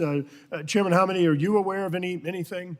And so, look, one thing I want to point out here, and for the record, she's shaking her head no. One thing I want to point out here, look, Jones Act vessels, U.S. built, U.S. crewed, U.S. flagged. We go through annual inspections. A night and day difference. And I think that's something else we need to take into consideration here. Lastly, Administrator, this bridge, it is not going to be built back exactly like it was. It's going to be wider. You're going to have shoulders. You're going to have a different pier configuration. You're going to have different tidal influences. You're going to have bumpers. You're going to have dolphins and other things protecting the pier structures. Is that correct? Yes, sir. Okay, all right. I just want to make sure that we're noting that this is actually a different bridge that's being reconstructed with effectively waiving or providing alternative arrangements or categorical exclusions under NEPA. Yield back. Ms. Titus. Excuse me. Thank you, Mr. Chairman. And like everyone here, I too offer sympathy to the families of those who were lost. These people represent sometimes the invisible folks who are on the front lines, who provide safety and security in our infrastructure, and also the harbor workers and police officers who were there and made the situation much less terrible than it already was. I would ask the chairwoman and Administrator Bott about one of the things that's been pointed out in the study of the bridge. It seems like it didn't have a reliable fender system, I believe it's called, to protect the piers from the crash. I wonder if you have reviewed bridges in other major ports to determine whether or not they have those fenders in place. And if not, is there an existing program with funding that might be used to retrofit some of those other bridges to be sure they don't have the same problem? We can be, I hate the word, but proactive about that. Thank you for the question. We've actually been we recommended back in 1988 that the Coast Guard and the Federal Highways evaluate the adequacy of pier protection on bridges over navigable waterways in U.S. ports and harbors. That recommendation remains closed unacceptable because at the time, the Coast Guard said they did not have the authority to take action on that evaluation. But if one thing I will say, and I hope that we walk away from this in considering, is the federal government states, bridge owners, they need to evaluate current structures and make sure if you have navigable waterway that you are doing a risk analysis to ensure safety, to ensure there's adequate pier protection. In this situation, we are looking at pier protection. We're looking at certainly the dolphins, but then the protection around the piers themselves. And then looking at different bridges across the United States to see how those have been improved over time. In this situation, you have a bridge that began operations in 1977, and if it was built today, it would be built differently. And so that has to be taken into consideration. I will say I'm very encouraged by what the Admiral announced, their Board of Inquiry, about looking at ports across the United States to make sure there is adequate protection, and I assume that it will include some of the structures as well, including bridges. So that's great. Okay. Administrator Bott, would you like to comment on that? Thank you, Congresswoman. And yes, we're obviously working closely with the NTSB and just really respect their thoughts and guidance. We have already reached out to our state DOT partners who are the owners of these bridges. Similar to when there's any kind of bridge tragedy after Minnesota, everybody was reaching out to figure out what fracture critical bridges they had. And so we're going to go out. We've already got a preliminary list. We're going to continue to identify. And again, it's the deep draft vessels, it's the barges, it's examining all the threats and then doing that cost-benefit analysis of what protections are sort of quickly deployable, how do we get these bridges protected, and then how do we update design standards given the ever-changing nature of the vessels going underneath them. Well, can you use, I believe the acronym is BFP, Bridge Replacement, Rehabilitation, Preservation, Protection, and Construction Program? Is that available with any kind of funding or that can be used to retrofit some of these bridges if they don't meet these requirements you're talking about? Thank you, Congresswoman. Yes, so in the bipartisan infrastructure law, there was $12.5 billion allocated for discretionary grant funding and about, I think, $30 billion on the formula side. Seismic protection, as has been retrofitting, is possible. And this is something that we're going to look into as we work with our state partners who are applying for those funds. Well, as you look into it, if you find any problems with the program that won't allow it to work towards retrofitting in a situation like this or make it more difficult, will you let us know? So if we need to make some changes, we can address those legislatively. Yes, ma'am. Thank you. I yield back. Thank you. Gentlelady yields back. The gentleman from North Carolina, Mr. Rouser, is recognized for 5 minutes. Thank you, Mr. Chairman, and I too want to extend my condolences to the family and all those who were injured in this very tragic happening. General Graham, I'll start with you. Last week, the Corps announced it would reprogram appropriated dollars specific to other Corps projects towards the efforts at Baltimore Harbor. It's our understanding these funds were appropriated in fiscal year 2020 or earlier and have been determined to be more than what's needed for those authorized projects. Is that an accurate portrayal? Is that correct? That's accurate. So this has created a bit of confusion among members and even the committee here. Back home, for example, we've got the Wilmington District has seen several projects whose funds have been repurposed, notably Wilmington Harbor, Morehead City Harbor, and New River Inlet, all had hundreds of thousands of dollars redirected from their maintenance accounts.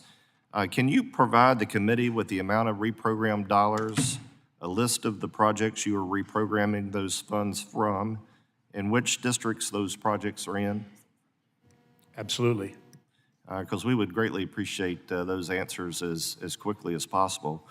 And then the question everybody's got on their mind is how much money is sitting out there that is in an account that was appropriated in 2020 or earlier that has been left unused. I'd like to know the answer to that question too. And then following up, does the Corps plan to use Section 101A8 authority again in the future? And if so, are there any limitations to the number of times the Corps can utilize that authority within a specific time frame? Rouser. Probably we will have to use the emergency reprogramming authority again. As I stated in my opening statement, we have not used that authority at this scale for 15 years. And we understand that Congress puts specific amounts of money on specific projects and you intend it to be used for those projects. In these instances, as stated earlier, most of these funds were the result of bid savings.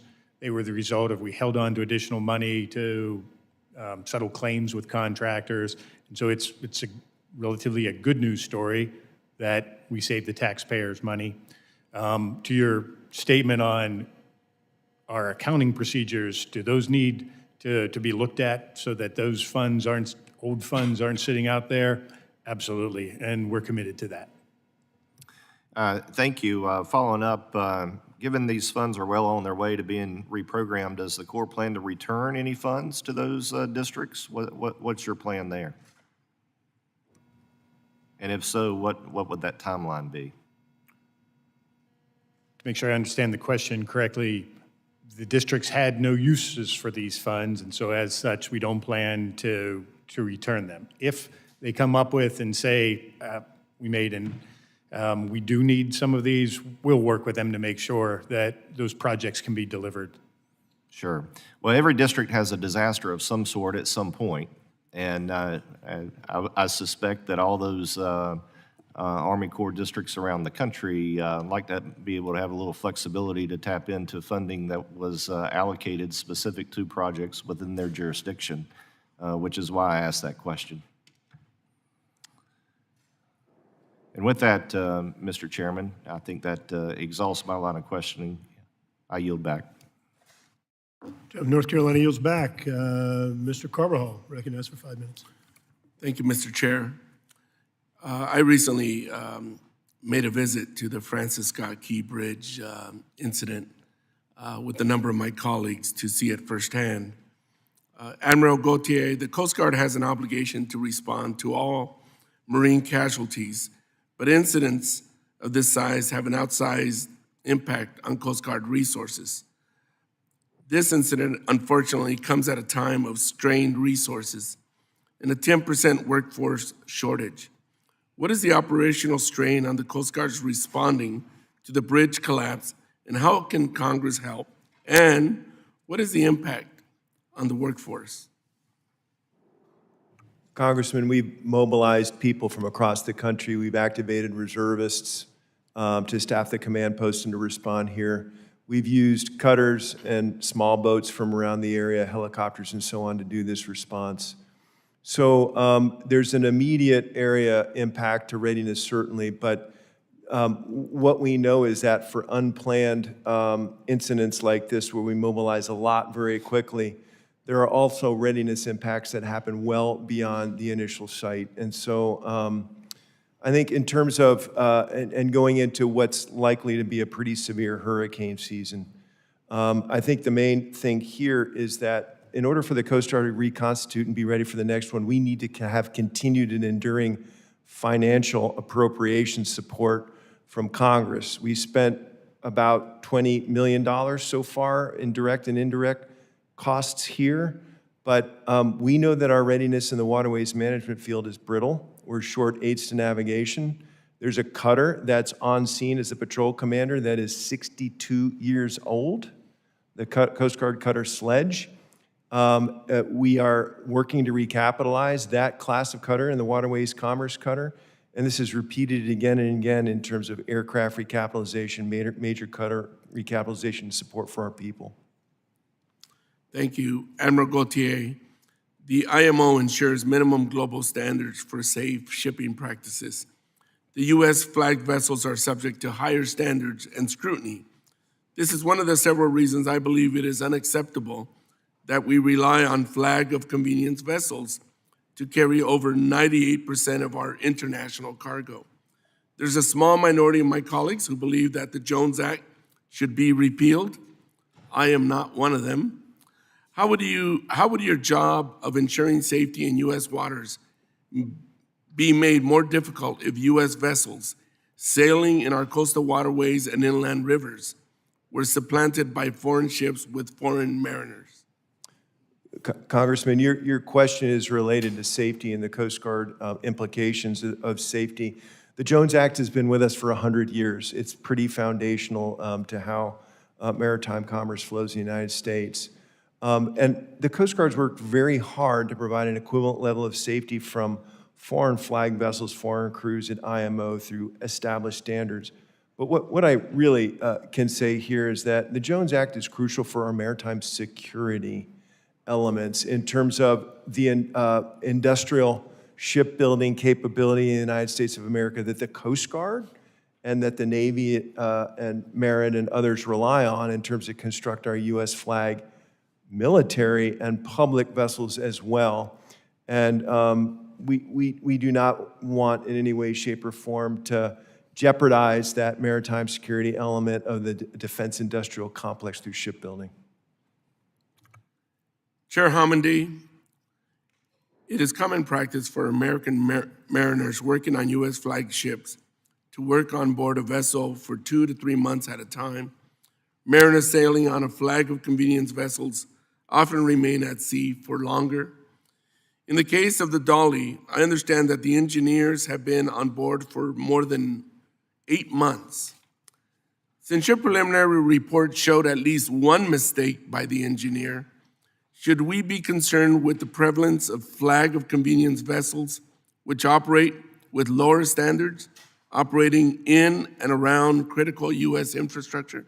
Well, we are still on scene and evaluating everything about this accident. We will look at any sort of federal regulations or IMO standards to make sure they're adequate, but it's too early to tell. What about the standards? If they abide by lower standards, that shouldn't be of concern? I'm not saying it's not a concern. I'm saying we have to evaluate with this particular accident what was in place and whether that was adequate or not. But beyond this incident, is there a concern? I will have to get back to you on that for the record. Thank you. Mr. Chair, I yield back. The gentleman yields back. The chair recognizes Mr. Boss from Illinois for 5 minutes. Thank you, Madam Chair. I want to associate myself with the comments of the concern for the families and the prayers for tragedies such as this, and also to thank the people that responded so well and are doing the work. But, you know, ensuring that our nation's infrastructure is secure and maintained is an important responsibility of our Congress. But it's also important to have uniform guidelines in place to know how infrastructure is going to be paid for. Now, in my district, when local communities reach out for assistance with grants to do road work, they know that local cost shares at 20%. Now, just recently, my district had on Highway 51, US 51, we had to close, and it's going to be closed for quite some time because a sinkhole opened up. And the local community will need to repair the road, and there will be a cost connected with that work. However, I don't expect the community to try to redesignate the road to be considered part of the interstate highway system to take care of that. Mr. Brott, despite being located on Interstate 695, the Key Bridge was not part of the interstate highway system. The incident that caused the collapse of the bridge occurred in March, and yet the bridge designation wasn't applied to be changed until April. Are you aware of of this change cost share requirements for this road? And is it normal, or is it normal for a road change to be designated after an incident? Thank you for the question, Representative. This is the first time I'm aware of redesignating a road. Me too. So can you explain, for the sake of the taxpayers and the people around this country that also have issues, how a roadway has it designated changed suddenly after repair work was identified? Because I can tell you the constituents that I represent would like to try to figure out how to do that. Because that's why look, I'm just trying to figure it out because we have uniform rules in place. And if we're going to change them, we're the ones you come to. I need answers. Yeah, so, sorry, Representative, I didn't mean to cut you off there. Yes, and apologies to the community that had the sinkhole. I'm sure that is quite a impactful event for that community. In this case, this portion of I-695 was part of the NHS. It was shielded as part of the interstate since it was built in the 1970s. I think there was so for mapping purposes, it was part of it. There were some standards that were a little bit different that when they applied to have it designated, we had to do the process of waivers. And that got it from the 80-20 share to the 90-10 share. And so I think my assumption before this incident was that that bridge and that section of I-695 was part of the interstate. So this was just at the request of Maryland to have it redesignated as part of it. And we get those requests. There are parts of the interstate system that are shielded, but not necessarily part of it. There was an example in Alabama a few years ago. Okay, and you do that just through administrative rule, it doesn't require an act of Congress? Does not. They would need to come in and say, this is why, these are the design exceptions, whether it's the curves or some of the other elements that they might have had in there, and then our engineers would have to say, yes, this is why we would approve those exceptions. And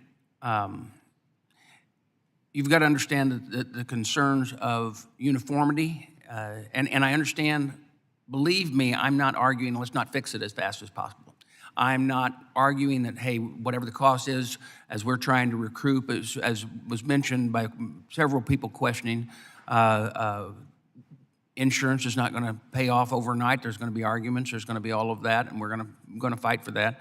And we need to get it fixed quickly. It's just other communities around the nation have issues that come up, and that not having a set standard on how it is we respond and how we can get a response back to our own communities makes it very difficult when you do something that isn't normal in this situation, and then we just have to have answers. So I appreciate that. With that, I'll yield back.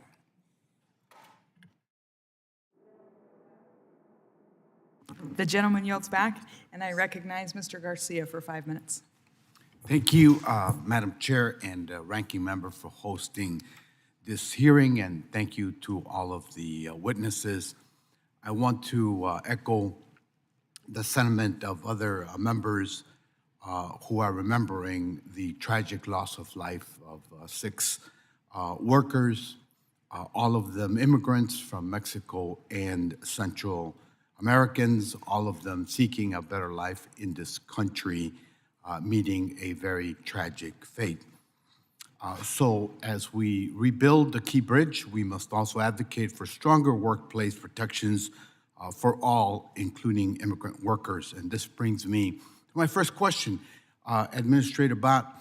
The Coast Guard's testimony states that 8 construction workers were on the bridge at the time of the collision, and that 1 worker was able to run to safety. If there had been more time when the ship's loss of power was reported and when the collision happened, is there a protocol in place for bridge worker evacuation in an event such as this collision? And if so, can you describe it? Thank you, Congressman, for the question and for your concern for the workers. Obviously, all work zones in America are dangerous places, and we have rules in place for the both the state or the city that is procuring the contract, and for the companies that are out there. I want to defer to others here, but what I learned through our discussions is that there was a police officer who was attempting to reach the work crew on the bridge to evacuate them, but just given the proximity of the ship, was unable to make it to the crew before the bridge struck. Do you think the protocol is adequate? Sir, I would need to think about that and consult with some of our experts. Obviously, this was an unprecedented event, so I just want to evaluate that and get back to you for the record. Chair, how many? Yeah, other bridge structures, they have advanced warning systems, and we'll look at that as part of our investigation. But I will just say, from the time the pilot's dispatcher called MDTA police and the bridge was ordered closed, was 52 seconds. 52 seconds. That was the time of, it's almost impossible to get in that situation, to get a longer time. And if you just look at the time from the blackout to the bridge strike, it was 4 minutes total. But I appreciate your question because it is really tragic what occurred, and we want to prevent that from reoccurring, and that's our whole mission, which is why we'll look at advanced warning systems as well. And thank you for that. And Administrator Bott, if you could get back to me, it'd be greatly appreciated. To Vice Admiral Gautier, The Dali had been inspected by the Coast Guard about 6 months prior to the incident with the Key Bridge. It's unusual that a major malfunction like this could occur with no previous indication of faulty systems after being cleared by an inspection of only 6 months prior. And what are the requirements on foreign flagged, foreign-owned vessels to report any malfunctions to the Coast Guard when operating at a U.S. port? The Coast Guard has a requirement for any vessel that suffers an issue to notify on what we call a reportable marine casualty. And there are a variety of qualifications, sort of circumstances by which you have to notify the Coast Guard of those casualties. Thank you much. Lastly, very briefly to all of the panelists who'd like to chime in, although the NTSB investigation is ongoing, recommendations are forthcoming. What's needed from Congress, if anything, to improve worker safety?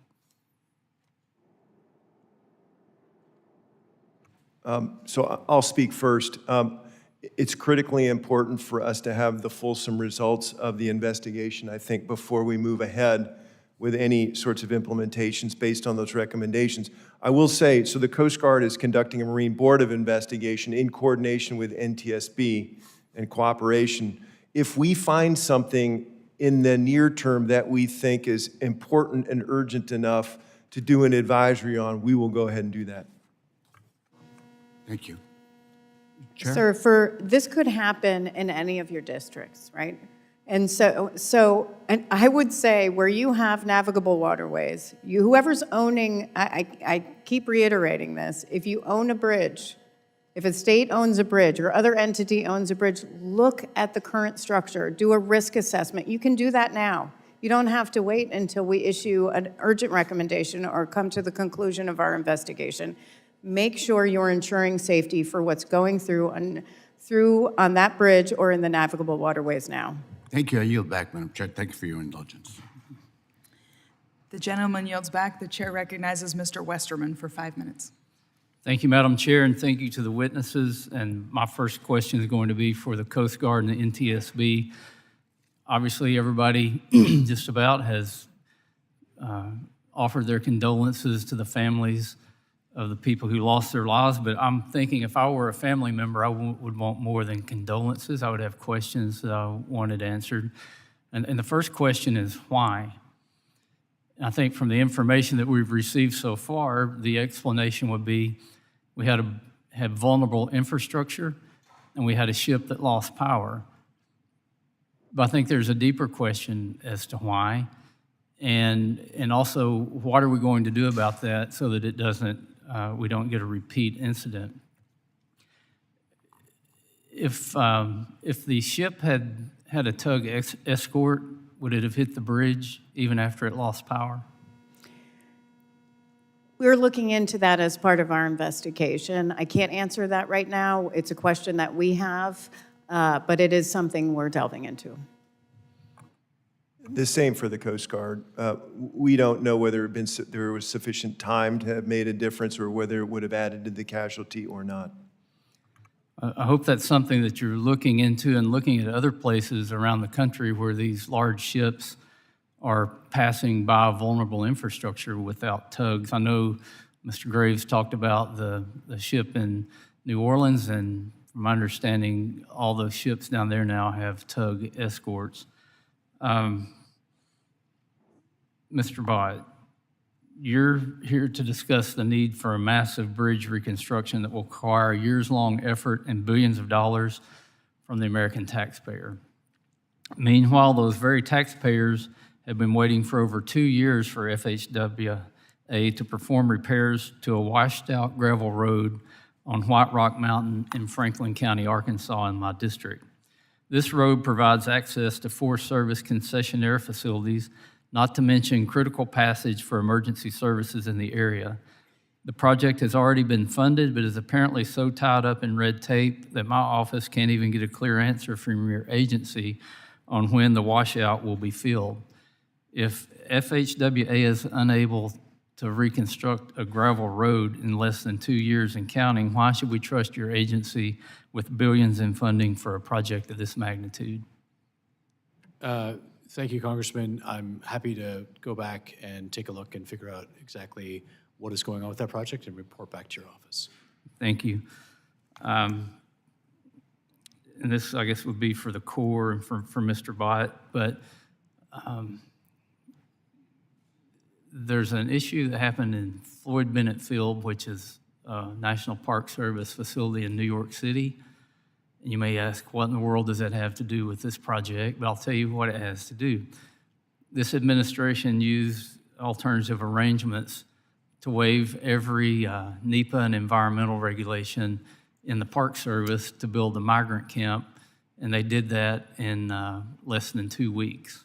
They waived all those regulations. I'm wondering if the administration has the intent to use alternative arrangements, not just CEs, but alternative arrangements to repair this bridge, which is obviously very vital infrastructure. So we are in close coordination with Maryland DOT. We are not going to waive NEPA, but it is our strong likelihood that we'll end up with a categorical exclusion because we're replacing a bridge in relatively the same footprint that existed before. Does the administration have the legal authority to waive NEPA, to use alternative arrangements to even go beyond the CE? Sir, the answer is yes, and they can do that. And it's amazing to me that they would do it on a Park Service facility that 1 million visitors in New York City use to build a migrant camp, yet it doesn't seem to be an option on the table to rebuild this vital piece of infrastructure. And I hope the administration would not only afford this same luxury to critical infrastructure, but also to a lot of smaller projects around the country that get tied up in the process when the administration has full authority to do that. Thank you, Madam Chair, and I yield back. The gentleman yields back. I recognize Mr. Stanton for 5 minutes for questions. Thank you, Madam Chair. Thank you to each of the witnesses for your hard work in responding to this critical emergency in our country. And like every member of this committee, I do send my deepest condolences to the families of the 6 human beings, the workers who lost their lives as a result of this tragic incident. When the dolly crashed into the Francis Scott Key Bridge in Maryland, we saw the agencies represented here today jump into action. But the road to rebuild is long and it requires coordination between our local, state, and federal governments. As a former mayor myself, I understand how critical intergovernmental cooperation is for efficiency and speedy results. Administrator Bott, to my understanding, one of the ways the Federal Highway Administration responded to the disaster was by reclassifying the bridge as an interstate. Tell us more about the purpose of that reclassification and how will that help with speedy bridge repair? Thank you for the question, Congressman. We received a request from Maryland DOT shortly after the bridge disaster to reclassify, and so we went through the usual process that we would do for any state DOT that was asking to come in. I think our assumption had been that it was part of the interstate since it was shielded and was on maps that way. So going back, the difference will be that instead of being part of the NHS, it will be officially it is now officially part of the interstate and goes from an 80-20 cost share to a 90-10. That's great. Another important action taken at the outset of the disaster was the quick release of Emergency Relief Program funds, a reimbursable program. I understand it was $60 million that was released in March. That's a sizable amount. How was that $60 million number decided? Thank you, Congressman. So we have been in close contact with Maryland DOT from the early hours. Specifically, I think this is a great example of the quick release funding being put to work. They actually had a contractor who could mobilize very quickly, had cranes in the area, and while the Army Corps was focused on the navigable channel, that $60 million is helping to clear wreckage simultaneously from the non-navigable waterways. And obviously, the cost will be significant above and beyond the initial amount. tell us the role that the Emergency Relief Program will play in additional funds for bridge repair and any other federal highways programs that will likely need to be utilized in this important work. Yeah, and so as some of the, thank you, Congressman, for some of the questions that have come in, the first 270 days, the emergency, repair work is funded at 100, and then longer-term permanent repair work is funded at 90/10. Traditionally, through this program, the initial estimate is around $1.7 to $1.9 billion for the bridge. It'll be a 4-year construction, and that is that critical piece where Maryland will have the certainty that federal funding will be available so that they can move forward with their procurement. That's great. Lastly, it's my understanding that one of the primary roles of the Federal Highway Administration currently is to also give technical assistance to the Maryland Department of Transportation. Is there anything you can share with us today regarding those conversations as the federal partners to Maryland DOT? Thank you, and Congressman, I do want to recognize our federal highway staff that have been on site and in close coordination, both in Maryland and in headquarters. So we are meeting with them on the emergency work, on getting the ER funding, on the procurement, on the elements of the bridge design that are going to be out there. So it is a really strong partnership that exists. We appreciate the work of yourself, FHA, all the other agencies represented today. It is critical that we get the bridge rebuilt as soon as possible, not only for Baltimore, City of Baltimore, State of Maryland, but the entire economy of the United States of America. So thank you for your work you've already done and the work you will do on this important project. Thank you. I yield back. Thank you. The gentleman yields back, and I recognize Mr. Mast for 5 minutes for questions. Thank you, Chairwoman. Thank you all for your testimony. Mr. Batt, would this be an accurate way to categorize you? You're in charge of collecting the checks for the future project? Sorry, Congress, I'm in charge of collecting checks for the future project? Money. You're in charge of getting the money for the project? Yes. Okay. Have you received any money from any insurer yet? No, sir. Which insurers have you sought monies from? So to be clear, the insurance policy that we are talking about is an insurance policy for the Maryland Department of Transportation. And so we're working with Maryland DOT to work through the elements of that insurance policy. Nothing for any insurance company of Grace Ocean Private LTD? So the Department of Justice is leading efforts around for the efforts for the United States to recover the funds, so that's not a federal highway function. Nothing also for you in terms of requesting anything from insurers of Maersk who chartered that vessel from Grace?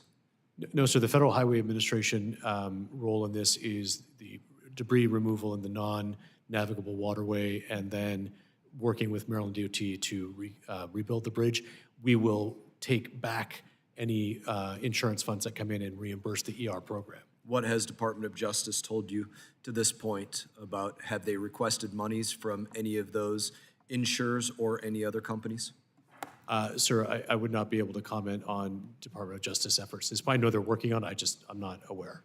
So they haven't had any contact with you about requesting monies. You can comment about your involvement, your conversation with them, not necessarily what they've done. Specifically, sir, the only email that I've received is from DOJ to preserve all of my emails for upcoming and likely years-long litigation. Why is it likely years-long litigation? Again, sir, I can only speak to my efforts around bridge building and litigation that occurs when there's a claims between a contractor and a state where they don't feel that the product it meets. That can take years. So billions of dollars and international maritime law, I can only assume will be a fairly lengthy process. None of us are naive enough to say that insurance companies just readily come out and offer us large payouts for things that are insured.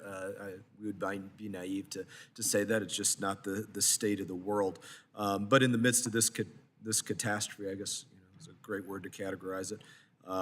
Have you seen anything or heard anything from DOJ about these insurance companies offering anything or trying to say that they do not have liability for this? Sir, to be, I would need to come back to you. I would have to check with our chief counsel, our general counsel at DOT, and other agencies, but I'm happy to come back on that question. I appreciate that.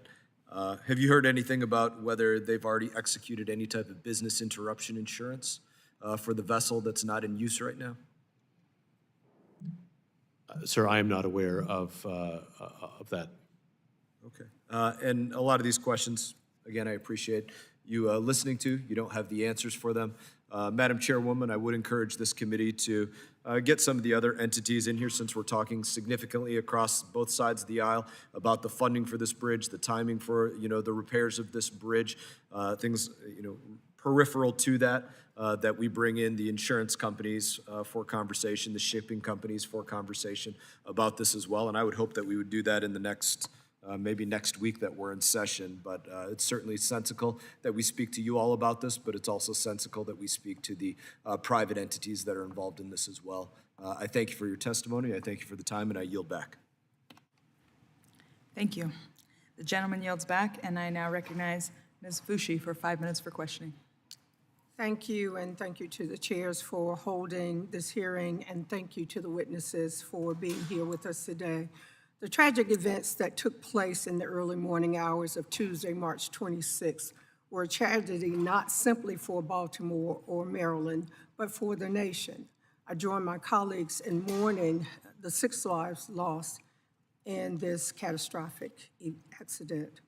While I have been heartened by the response of the Baltimore community, who have, at last count, already fundraised over $500,000 to support the families of the Key Bridge victims, it is the responsibility of both the federal government and the private sector to ensure something like this never happens again, which is at least, in part, why we're here today. The Biden administration, the state of Maryland, the Coast Guard, and the U.S. Army Corps of Engineers, among others, have taken commendable initiative and swift action in responding to this crisis, something that has been highlighted by the witnesses here today. I want to thank all of you for being here. I know your time is valuable, especially in the midst of an ongoing situation like this. So my colleagues and I, we greatly appreciate your time and your testimonies.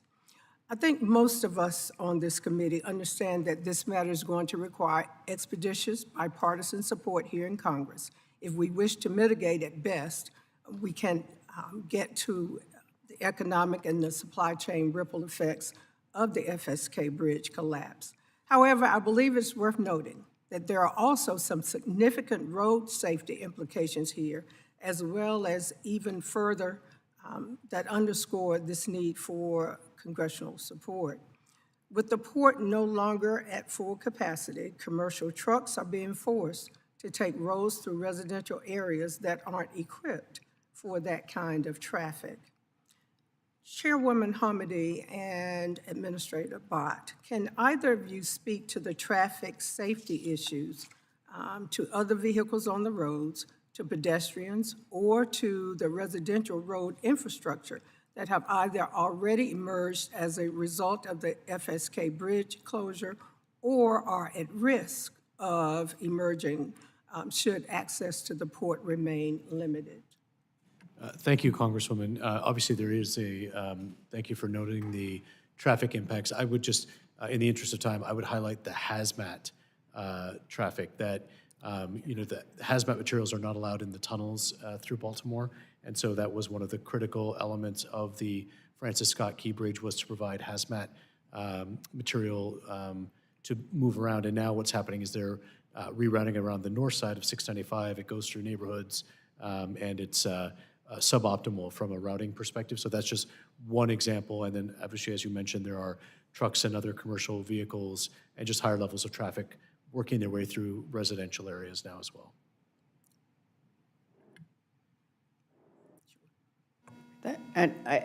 This is an issue that I would typically defer to Federal Highways, just because we're just focused on the investigation itself. So thank you. Thank you.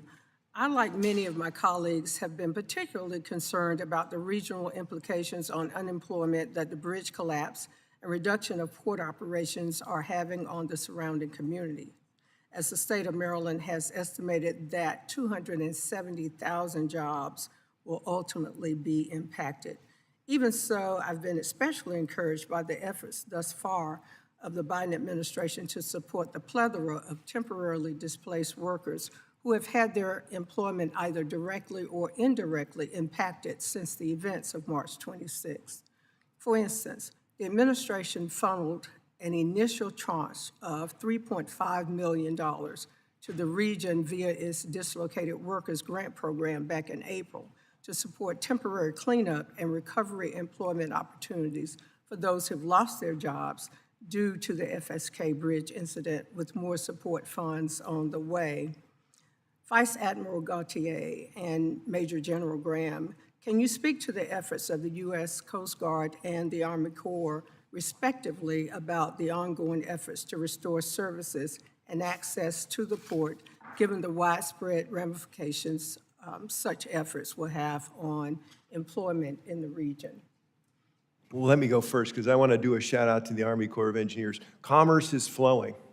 The depth of the channel has been restored to 48 of 50 feet. It's narrower than what it typically is, but it's sufficient for Coast Guard to put one-way vessel and tug escort controls to get traffic in and out. And so we've seen over 35 deep draft vessels that have transited, over 300 smaller barges and other things that have been able to transit in and out.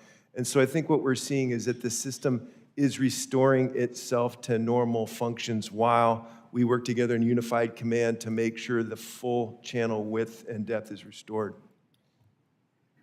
And ma'am, working with the port in the state of Maryland, open up as many alternate channels as we could. Small craft, and we successfully got to larger and larger craft. As Vice Admiral Gautier said, we were able to get a 35, now about 40, 48-foot channel to get those key car carriers moving, and we remain committed to getting the full channel open by the end of this month. Madam Chair, that's my time. I yield back. Thank you. The gentlelady yields back, and I recognize Mr. Yacom for 5 minutes of questions. Thank you, Madam Chair. I too want to offer my condolences to the families who lost loved ones in this disaster. And I want to thank our witnesses not just for being here, but also for the tireless work that you and your agencies have done in putting into the recovery efforts, but also the investigative matters that you've undertaken as we look into this disaster even deeper. So thank you. Before I get to my questions about the topic at hand, Administrator Batt, I feel the need to follow up on a conversation we had in December when you were before this committee. You may recall that we discussed the NEVI and the CFI programs, which have a combined $7.5 billion at their disposal to build electric vehicle charging stations. As of the December hearing, NEVI had bought just one charging station online in 2 years. I asked you how many charging stations you expected those programs would bring online in 2024, and you promised to follow up with a, quote, very specific number. But in March, you sent a response that contained no specific number. You noted that hundreds of millions of dollars had gone out the door to build 7,500 ports. But there was no indication as to how many, if any, of those would be brought online this year. And thus far in 2024, NEVI has been responsible for 6 charging stations, again, with roughly $7.5 billion at its disposal. And there doesn't appear to be any public information for the completed CFI chargers. Administrator Batt, I want to give you one more chance here. How many more NEVI and CFI funded charging stations do you expect to be bought online for this year? Thank you, Representative, and thank you for the follow-up. So we are working closely with our state DOT partners and cities across the nation. We're also working closely with the joint office that has been set up between Department of Energy and Department of Transportation. Since that time, there have been several states that have brought online NEVI chargers. Has been in Vermont, Ohio, Kentucky, Utah is going to have their first. So there are dozens, and I will get you the specific number, but dozens that we are anticipating coming online just in the next couple of months. 35 of those states have their solicitations out. And then specifically on CFI, on January 5th, we rolled out 623 million in grants in January for CFI nationwide. And those we're working with grant agreements now to get those built this year. So again, how many do you think will be brought online this year total? Just to give just a ballpark number. Probably in the hundreds to in the thousands range this year. And again, I want to differentiate between DFC chargers and the level 2 chargers that are obviously replacing ones that are existing on the network.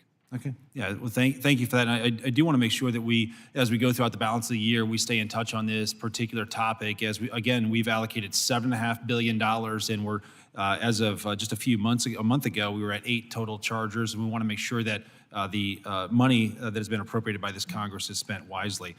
Turning our attention to the Key Bridge, Administrator Batt, I want to build on what Mr. Boss talked about with his redesignation of the bridge as an interstate system.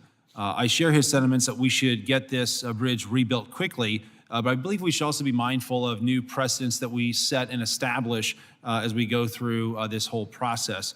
You mentioned that part of an Alabama highway was redesignated as a part of the interstate system. How long did that process take from application to approval? This was back in, sir, I'd have to go back to you on the exact dates, but probably a few weeks. And actually, to be clear, I think that was changing the main line of the interstate with the bypass. So maybe not exactly apples and apples. Maryland's request to redesignate this as an interstate was made after the collapse. Is that correct? Yes. Does your agency have the authority to retroactively designate damaged or destroyed infrastructure as a part of the interstate system? Sir, I would have to clarify on our exact authority and the retroactive piece. I just know that we received the request after the incident, and we went through our typical process and designated as part of the interstate. Is there any precedent for retroactively designating damaged or destroyed infrastructure as a part of the interstate system? Sir, I'd have to come back to you on that. I'm not aware. Yeah, I would very much like to know if your agency was within its authority to retroactively designate this as an interstate as opposed to its former designation as a part of the state highway systems. Thank you, and with that, Madam Chair, I yield back. Thank you. The gentleman yields back, and I recognize Mr. DeSaulnier. Thank you. For 5 minutes for questions. Thank you, Madam Chair, and thank you to all the witnesses. Just a horrible event. Ms. Hamady, or all of you, but I want to direct this question to you. In 2007, near the district I represent in the Bay Area, there was a similar incident with the San Francisco Bay Bridge. It's the second busiest toll bridge after the George Washington Bridge in the United States, but it is the terminus of Interstate 80. So what happened there was the fender system, and California had gone further, kept the bridge from being damaged, but it still had to be shut down so that you and Caltrans could go through and make sure it was safe, plus it's seismically vulnerable. So what do we do in cases like that in 2007 where lessons learned are looked at and sort of consistent with some of the other questions, irrespective of whether it's part of the federal highway system, and just making sure that state departments of transportation, that they know what the best practices are for their area? Well, for our role as part of an investigation agency, we continue to share lessons learned as part of any investigation, including with state departments of transportation. Certainly, we've conducted a number of investigations involving vessel strikes on bridges and have shared those lessons learned and continue to do so, and to continue to advocate even for recommendations that have been closed unacceptable. But I will say that the Federal Highway Administration also has close contact with their state partners to continue to highlight safety issues and risk assessment as well. Vice Admiral, this happened very close to your admiral's, his home was beautiful on Treasure Island, but in that instance, also, they were required to have bar pilots come in. So it's Oakland is the 4th busiest port in the United States. A lot of traffic goes through there, but again, we've got lots of bridges, and the Bay Bridge closest to it. So a lot of the operations of that port, they work closely with the Coast Guard to make sure that the management of the transportation system works, and it works properly in terms of the whole transportation system. So in this case, a heavily traveled bridge.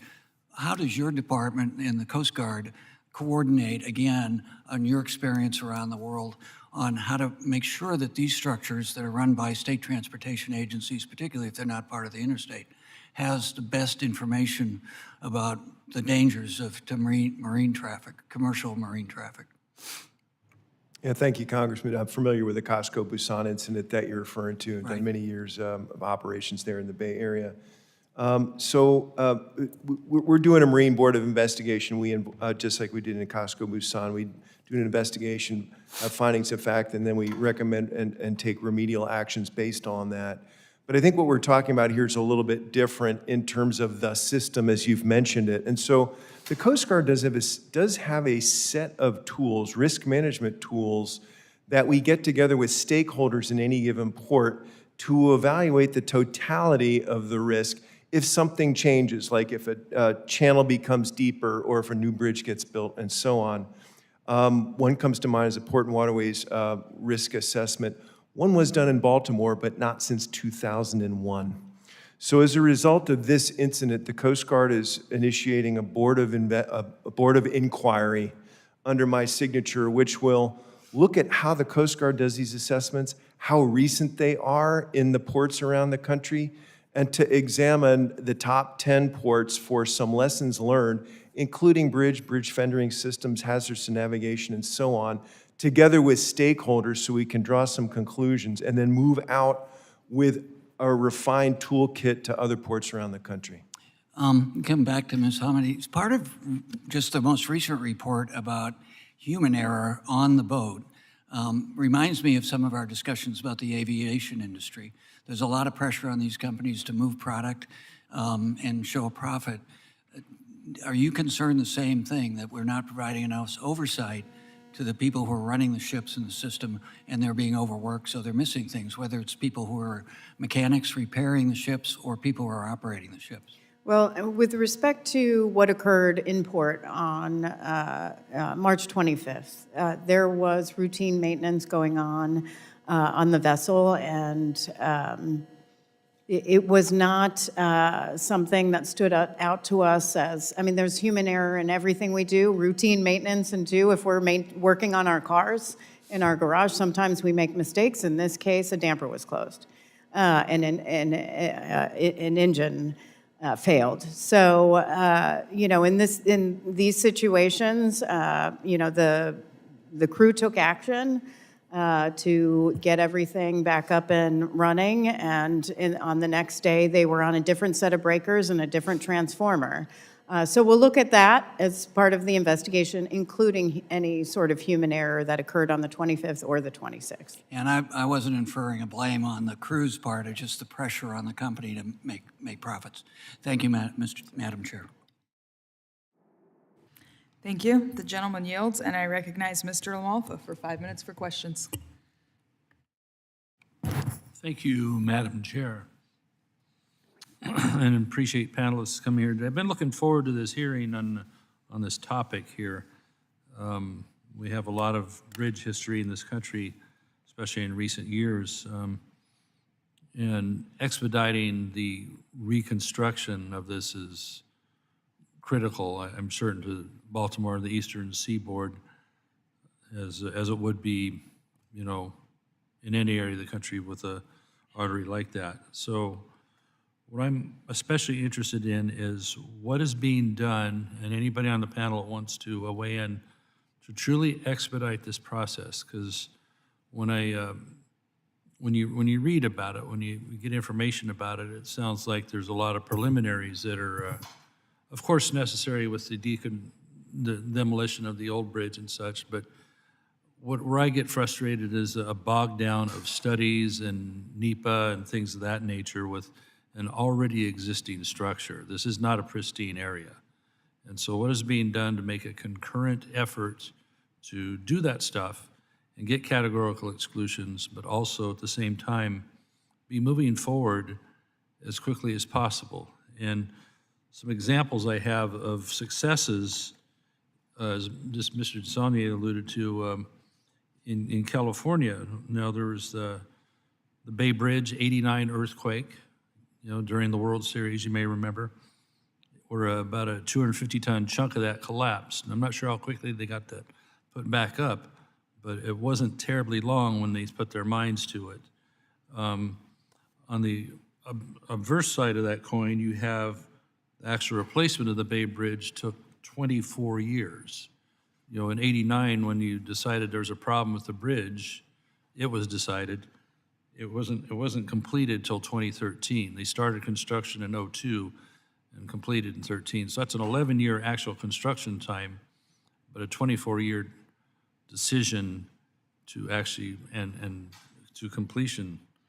The '94 Northridge earthquake knocked down significant chunks of freeway in Southern California, and the initial estimates, I believe at the time, by Caltrans or others, like, this is going to take 3 years, which would just put a giant crimp in in movement and commerce in Southern California. So the state and the Governor Wilson, put out a call for shortening that timeline from basically 3 years to 140 days. And one of the people involved was this company called C.C. Myers Construction Company. They got it done not just in 140 days, but 66 days, with a large incentive, a large bonus possible. So on one hand, and then the MacArthur Maze in Oakland, during not my time here, but there was a problem there. I believe that was the fire. Anyway, they got done in 27 days with a bonus involved as well with the C.C. Myers Company. Unfortunately, they're out of business now. Mr. Myers passed. So what can be done as far as incentives to actually speed up the process and not take 6 years, a paralysis of Baltimore, but set aside bureaucracy and get it done in 3, let's say, okay? I mean, realistically. So anybody on the panel? So Congressman, and thank you for your question and your examples that you've provided. I would just say that we share your desire to reopen the bridge as quickly as possible. I would say that Federal Highways worked with Maryland to get a programmatic CE for the debris removal in April, so that they weren't waiting around for an approval to get the debris out of the channel. And we are working. They are going to issue their RFP later this month, hopefully get somebody under contract by August, which is within 5 months of the incident, and we'll hopefully be able to get them to a categorical exclusion. And they're looking at a 4 years of construction. So the plan right now is for that bridge to be reopened in 2028, which I don't know that there's any other authority that we could exert to get that done any faster. Okay, thank you. Currently, the movement of goods and commerce is very important. So is there anybody, maybe Ms. Homedy or others, a look at maybe providing a waiver for trucker hours, because they're going to face 2 or 3 hours of delays. Is there a way that truckers' hours can have flexibility for time of duty on that, as well as the ability to use the tunnels there for ordinarily what trucks wouldn't be allowed to do? Thanks, sir. That would actually be under U.S. Department of Transportation and FMCSA working with the state. They can make waiver requests for truck weight. And also, I'm not sure on the trucker hours. I'll be happy to get back to you for the service hours, but certainly. Yeah, please look into that. If locals are saying that would be helpful in order to complete, you wouldn't want to run out by 2 hours or something with what the initial delay would be.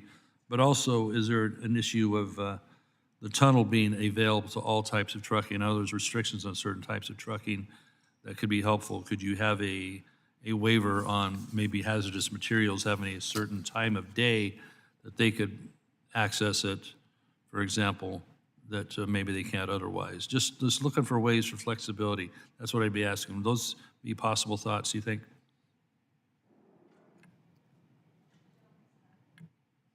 The gentleman's time has expired. Okay, thank you. Can he answer that? Yeah, quickly. Thank you. Happy to follow up with your office, sir, on those questions. All right, thank you. Thank you, Madam Chair. Thank you. The gentleman yields back, and I recognize Ms. Sykes for 5 minutes for questions. Thank you, Madam Chair, and thank you to Chairman Graves and Ranking Member Larson for convening this full committee hearing today. And to our witnesses, thank you for your testimony and for working diligently to respond to the tragedy that struck the Francis Scott Key Bridge in March. And I join my colleagues in expressing my sympathy to the families who lost loved ones and lives, as well as the greater Baltimore and Maryland community. Coming from Ohio, this is really important. We have the nation's second highest number of bridges, and this is a very important conversation for us. And even just last week, we presented two checks to our county engineer and county executive for nearly $10 million to replace a decommissioned over 70-year-old bridge that is identified as critical infrastructure. So bridge security and safety is very important to us in Ohio's 13th district and across the state of Ohio. But I want to highlight something different. Less than 2 months after this disaster struck in Maryland, the majority on this committee was able to organize and hold a very timely and necessary hearing on the incident. And this hearing and the witnesses today are a perfect example of federal government fulfilling its role to support state and local efforts from disasters with federal dollars and resources when they're needed most. This partnership between governing bodies is what I hoped to see more of when I was elected to Congress 2 years ago.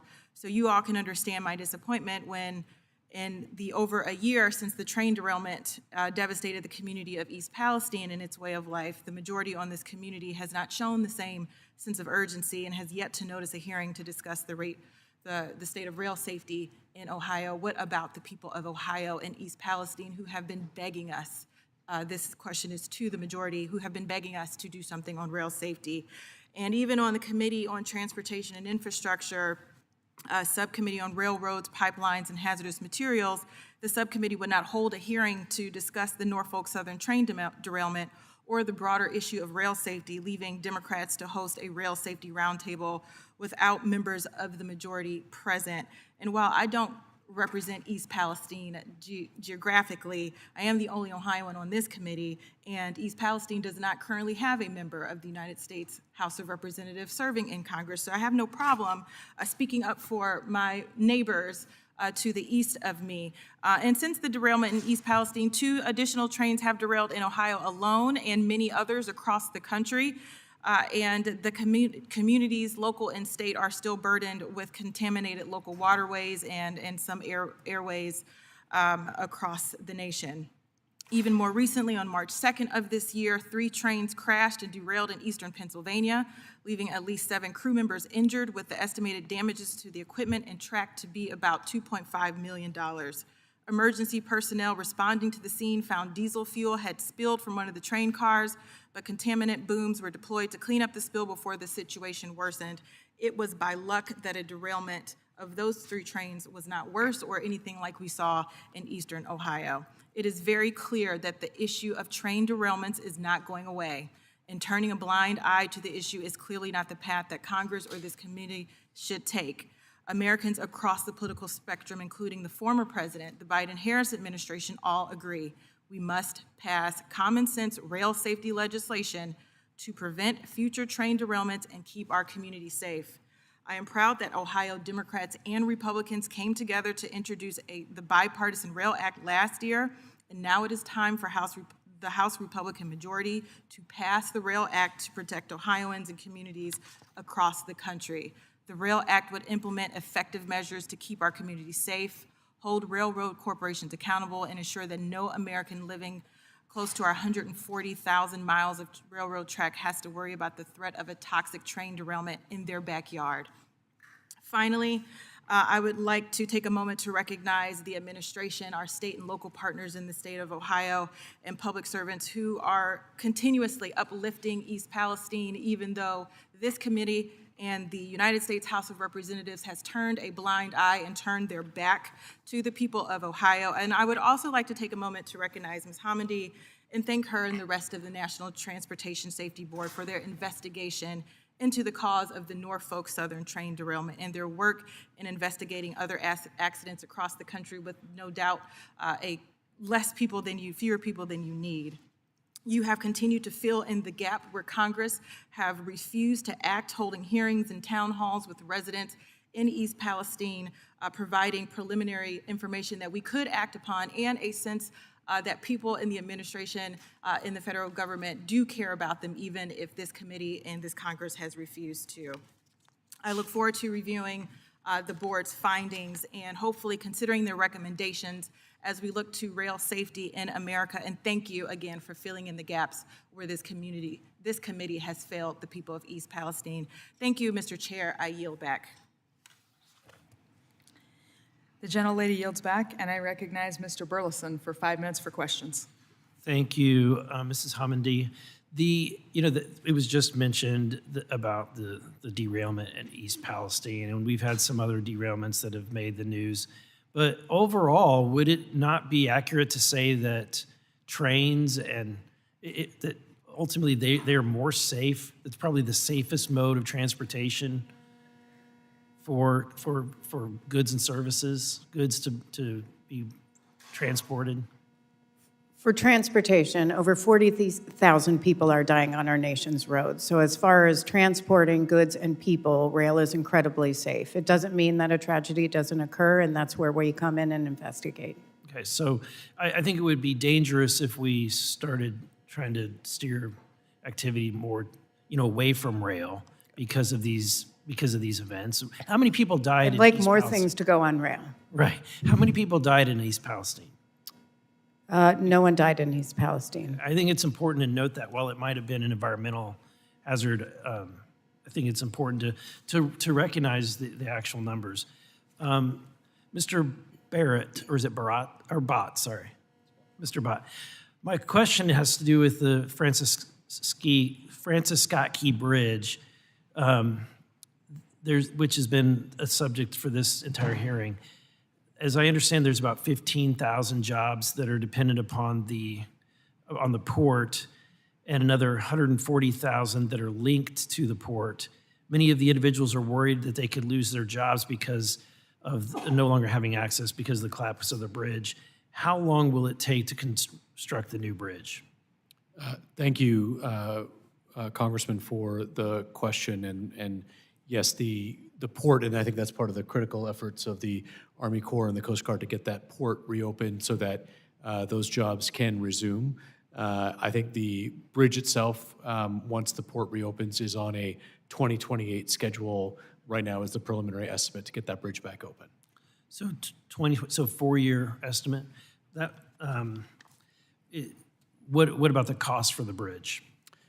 So right now, the way that the RFP is being structured, it will be a progressive design build. So you go in and you say, this is the structure that we need to build, and then the benefits of a progressive design build is they can bring in different elements. So that's why the cost and the schedule will update as the different elements come in.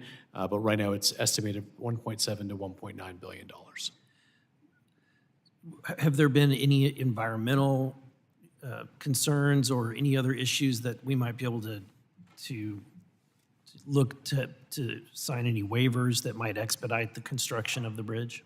Yeah, so on the environmental side, through NEPA, that's why we're likely going to get to a categorical exclusion because we're putting a bridge back where one existed relatively within the same footprint. We'll work with our permitting agencies to make sure that we're not missing anything, but that is our plan. And you served as the head of transportation for the state of Colorado prior to this role, is that correct? And Delaware. Okay. And so in that role, what is your experience? I know we just had a new rule or executive order that was put in place under this administration that requires project labor agreements for anything, I think it's above $35 million. Is that the cost? I would have to come back on the exact numbers. So in your experience on both the state level and the federal level, do requiring project labor agreements improve the timeline of projects? Sir, I would need to come back to you with specific examples on the timeline and the. What about the costs? Again, sir, I don't want to speculate. I want to come back with the specific data. And I'm not trying to press on you. We had a great conversation before, but surely you have enough years of experience to understand the distinction and the difference between the costs of a project, whether or not a project labor agreement is required. Yeah, with the one project I would think about, and it wasn't a PLA that was required, but we did do what I would call the first sort of local hiring preference in Denver when we replaced the I-70 viaduct. And the goal is, and I think it's similar to where the administration is here, is trying to create good-paying jobs and create a workforce for the future and ensure, that we're building the nation's infrastructure and building out great jobs. But if the taxpayer were going to get more bang for their buck, if they're going to get more bridges, more roads, it would be without a project labor agreement. Again, sir, I want to come back to you with the specific data on that. I think the answer is yes. Thank you. My time has expired. Thank you. The gentleman yields back, and I recognize Mr. Menendez for 5 minutes for questions. Thank you, Madam Chair. And just quickly following up, I had the opportunity to visit the Portal North Bridge, which runs through New Jersey, a critically important part of the Gateway program. To mark the 50% completion of the project, it's largely being built by labor. It's on time and on budget. So I thank my friends in labor for the incredible work that they do to continue to develop and build our critical infrastructure. I want to thank all of our witnesses today for their testimony and their ongoing work regarding the Francis Scott Key Bridge collapse. I want to join my colleagues in recognizing the 6 workers who lost their lives during this tragic accident, immigrants who are making not just our infrastructure stronger, but our nation stronger. My thoughts are with their families and the communities that they were a part of. New Jersey's 8th Congressional District is home to the largest port on the East Coast. Following the collapse of the Key Bridge, the Port of New York and New Jersey was ready to accommodate additional vessels to ensure our supply chain remained intact. This is thanks in large part to the Port Authority of New York and New Jersey, their dedicated teams, the operators of our ports, and the incredible men and women of ILA who keep our region moving. Administrator Batt, your testimony notes that the Federal Highway Administration will work to ensure that the new bridge is built to current design standards. Can you describe how design standards have changed since the Key Bridge was built in 1977 and the challenges posed by increasingly large vessels calling at our ports? Thank you, Congressman, for the question. I think if you look at the bridge, it was a truss bridge, and they're very strong and made of steel, and that was the prevailing design at that time. When you look at many of the truss bridges that are being replaced today, they're being replaced by cable stay bridges for the most part. There's a lot of advantages from cost, strength. You can precast the concrete sections, bring them into place, and so I think that's probably the likely design that will come forward. With regard to design standards, obviously, there's vertical load and lateral load that we have to account for. And then I think specifically what the Francis Scott Key Bridge has brought forward and what we're going to be working very closely with Chair Hamady, and I echo her call to any bridge owner to begin examining their bridges right now, is what is the appropriate level of protection that we need to design so that we don't have another similar situation. And taking into consideration the size of the vessels that are coming through our ports and through our channels, given that they've increased in size over definitely since 1977. That would be part of the analysis, is that correct? Absolutely, sir, yes. Yeah, I appreciate that. The Port Infrastructure Development Program provides grants to support efforts to improve port and related infrastructure and meet our supply chain needs. Between 2019 and 2023, this program received $9 billion in applications, but only received $2.25 billion in appropriations over 5 years in the Infrastructure Investment and Jobs Act. Mr. Batt, should we be doing more to invest in landside infrastructure? Thank you, Representative. I've been actually at a bunch of ports just this week. I served on the port board in Wilmington, Delaware, and I would say there is a critical need for infrastructure everywhere, including for the one that you mentioned. And how would increased appropriations to the Port Infrastructure Development Program potentially help prevent future tragedies? Sure, I'd want to consult with the folks at MARAD to get you a specific answer to that question. Okay, fair enough. To Chair Hamady, I understand that you're limited today in what you can share regarding this particular incident, but can you touch on what features may be implemented on both new and existing bridges to better protect them from potential impacts like what we saw in Baltimore? Yeah, this is what we're looking at as part of our investigation. We're working with Maryland to evaluate their other bridges, and then we're looking at other areas in the United States where bridge owners have improved bridge infrastructure after a vessel strike. including any sort of fender systems, peer protection, dolphins. That's exactly what we're looking at. We don't have recommendations today on that. But again, I would stress that states and bridge owners should be evaluating, especially with older bridges, what is going through as far as in their navigable waterways now, what is the risk, and how should they address that? And do you, quickly follow up, do you anticipate or have a sense of timing of when those recommendations might be made available, just given sort of the timely importance of making sure that the existing infrastructure throughout the country is up to date? So we often issue urgent safety recommendations, and we may, in this case, decide to issue an urgent safety recommendation at any time, including before we issue a final report. We are aiming for 18 months on a final report, but again, that we may have updates to the investigation that we release, and we may issue urgent safety recommendations as well. I think this might make sense in this instance to ensure that people feel secure when they're crossing any types of these bridges. Thank you, Madam Chair. I yield back. Thank you. The gentleman yields back, and I recognize Mr. Ezell for 5 minutes for questions. Thank you, Madam Chairman, and thank you all for being here today. Appreciate all of you and your hard work and dedication. Vice Admiral, we have a town in my county named after you, but we pronounce it a little different there in South Mississippi. So Goche is the way we say it, but we'll just leave that to us. So anyway, as you know, one of the few remaining United States shipbuilders is in my county district, Huntington Ingalls. And what can we do, what can be done to encourage the greater use of United States flagged vessels to ensure that ships coming through our ports are held to the highest mechanical standards? Yeah, thanks, Congressman. I think I might be named after somebody who's grew up in that town. But the Coast Guard works very hard to assure that with the number of foreign flag vessels that call in U.S. ports every single day, that we maintain an equivalent level of safety.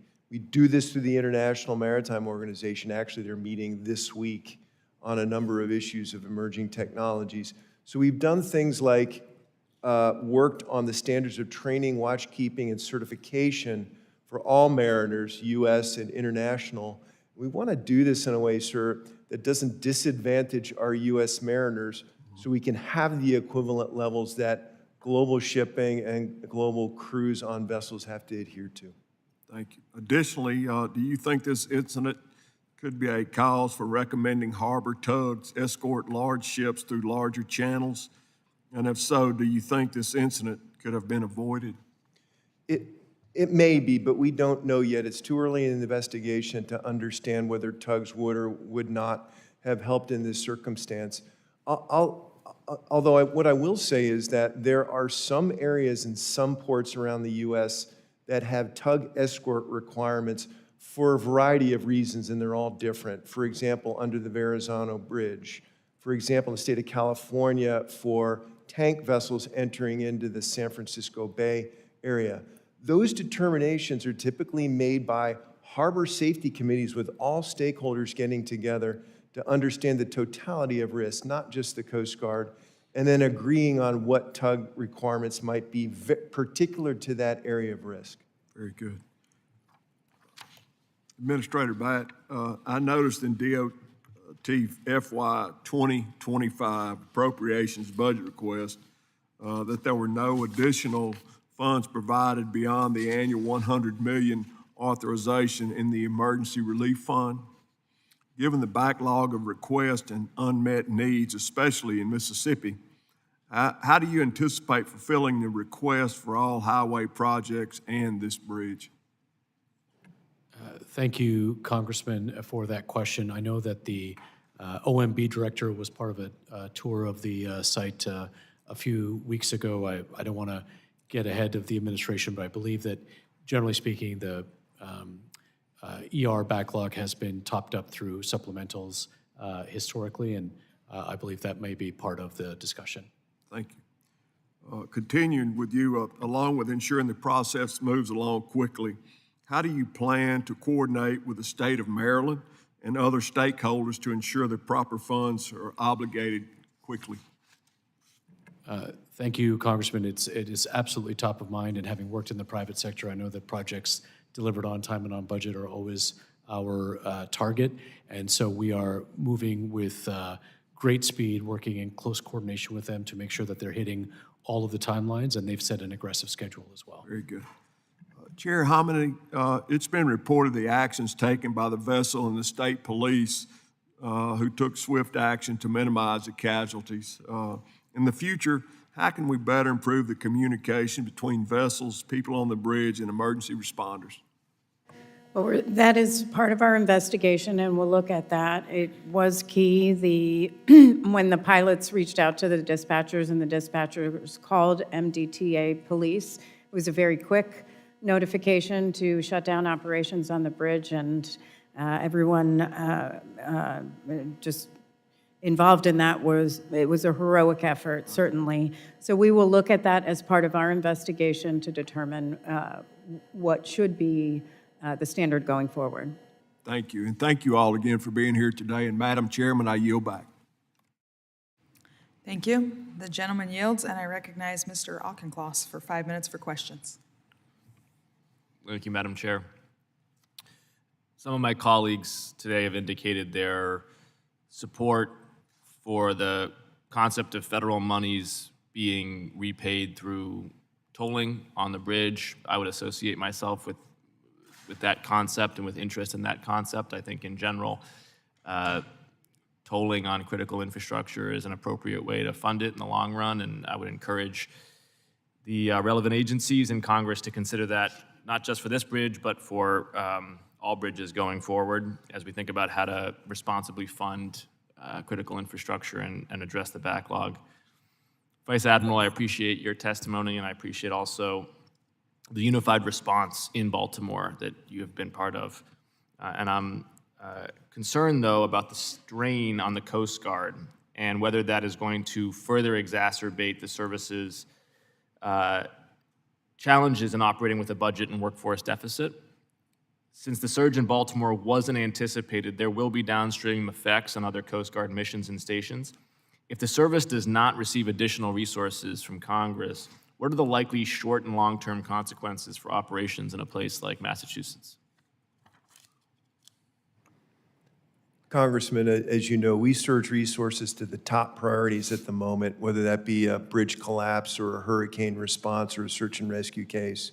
But to your point, more often we do that and with insufficient budget to make sure that we can do things like recapitalize our assets and to close this urgent workforce gap that we have in enlisted ranks.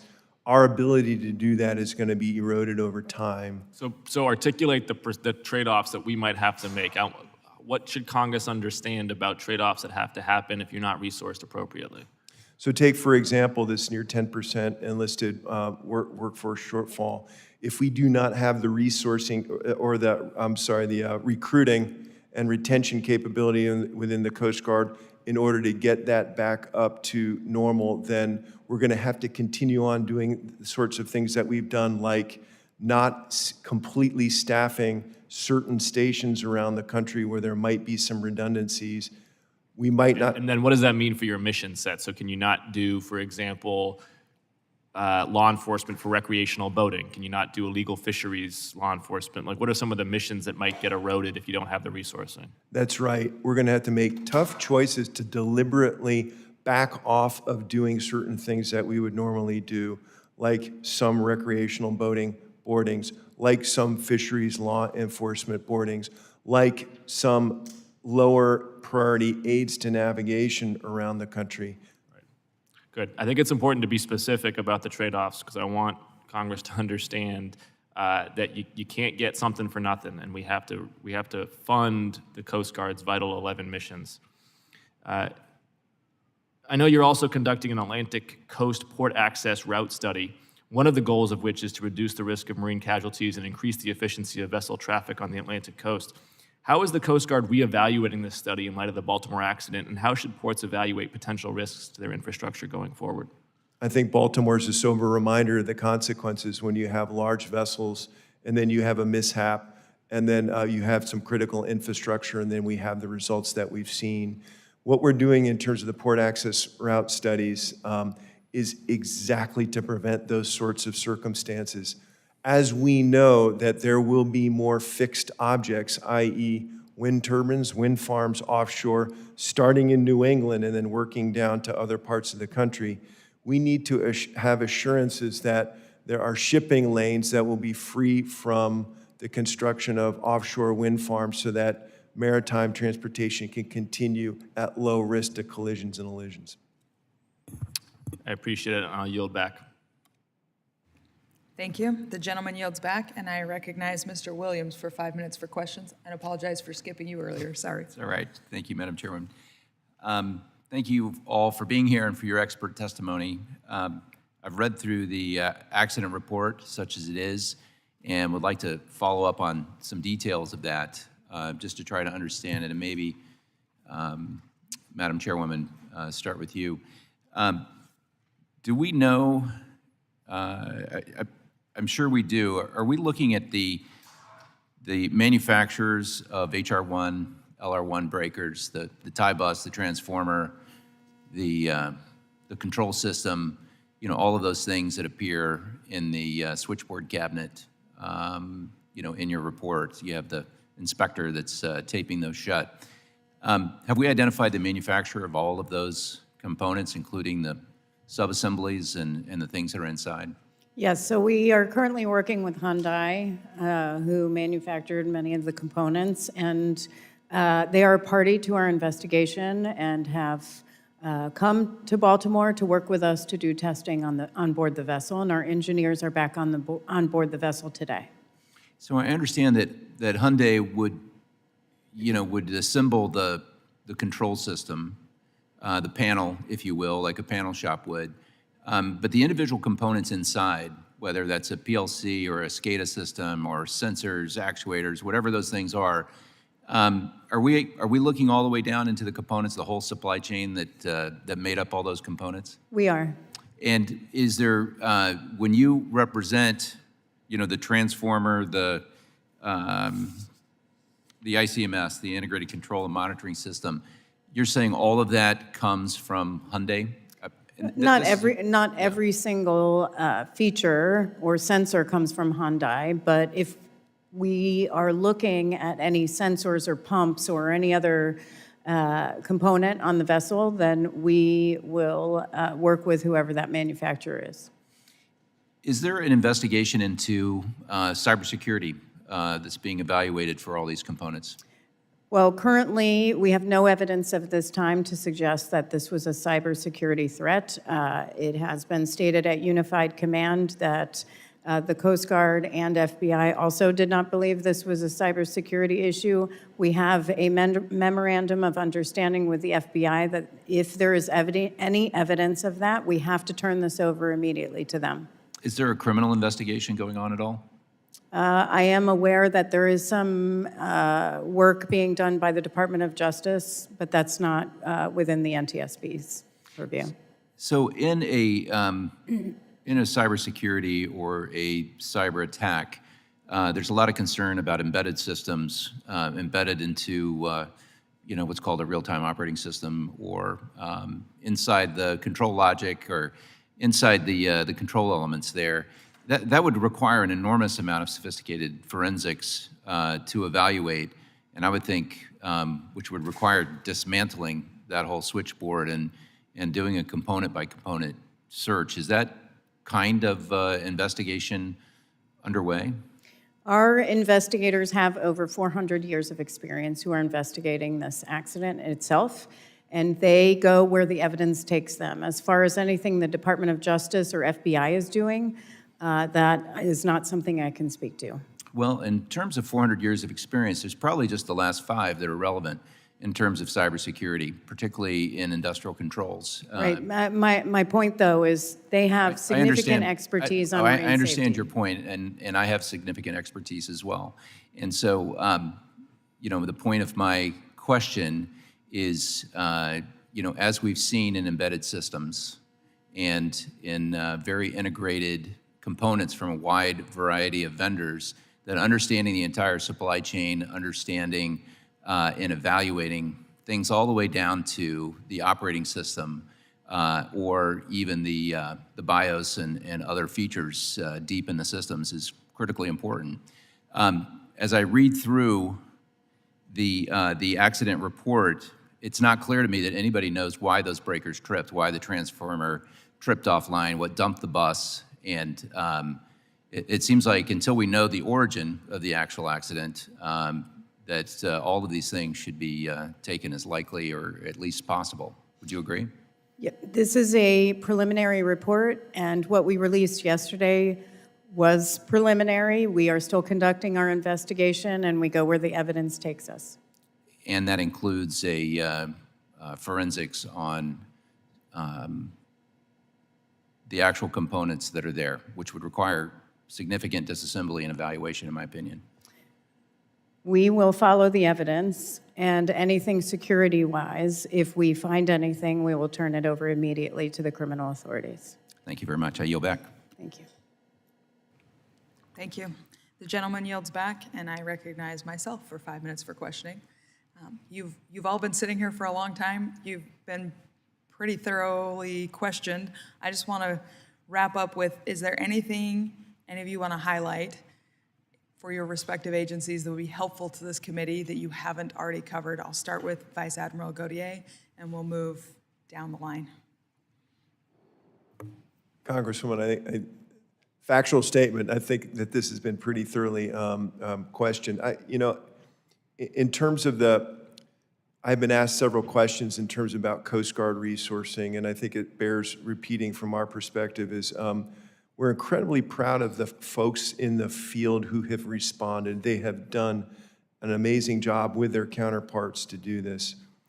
We cannot guarantee over time that the Coast Guard is going to be able to perform at that level, whether that be a search and rescue case or a patrol in Asia or patrolling for the potential for mass migration in the Caribbean without substantial support and enduring support from Congress and appropriation side in terms of recapitalizing our aging assets, in improving our procurement construction and improvement support from Congress, the things that help the people in terms of training that leads us to successful operations like this. So I appreciate the opportunity to convey that to you. Major General Graham. And thank you for that question and the opportunity to be here today. Probably 2 points I'd just like to wrap up with. We talked a lot about safety of the general public. I just want to commend the teams on site, from the Coast Guard to the port to the various agencies. Knock on wood right now, it's been an amazingly safe operation. It was probably some of the riskiest diving operations you can have. Tethered divers going down, water you certainly can't see to the end of your fingers with. We were guiding them by sonar, really. Steel sticking out, and they did it amazingly safely. Job's not over yet, and our commitment is to continue that safety record until the federal channel is completely cleared.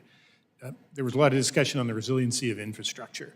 About 3 weeks after the Dolly hit the bridge, some barges broke away on the Ohio River near Pittsburgh, and they bounced off of 2 of the locks and dams that the Corps runs on the upper reaches of the Ohio River.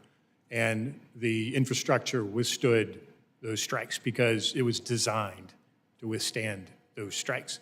Right now, we're trying to stretch taxpayers' dollars as far as we can, and we're looking at some of the gates on those structures and to see if we can go from steel to fiber-reinforced polymers. And one of the things we're taking a look at is to see, well, if we do build them from fiber-reinforced polymer, will they withstand barge strikes and whatnot as well as the steel does?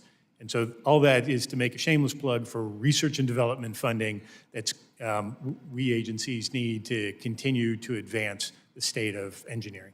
Thank you. Thank you. Shameless plug noted. Mr. Batt.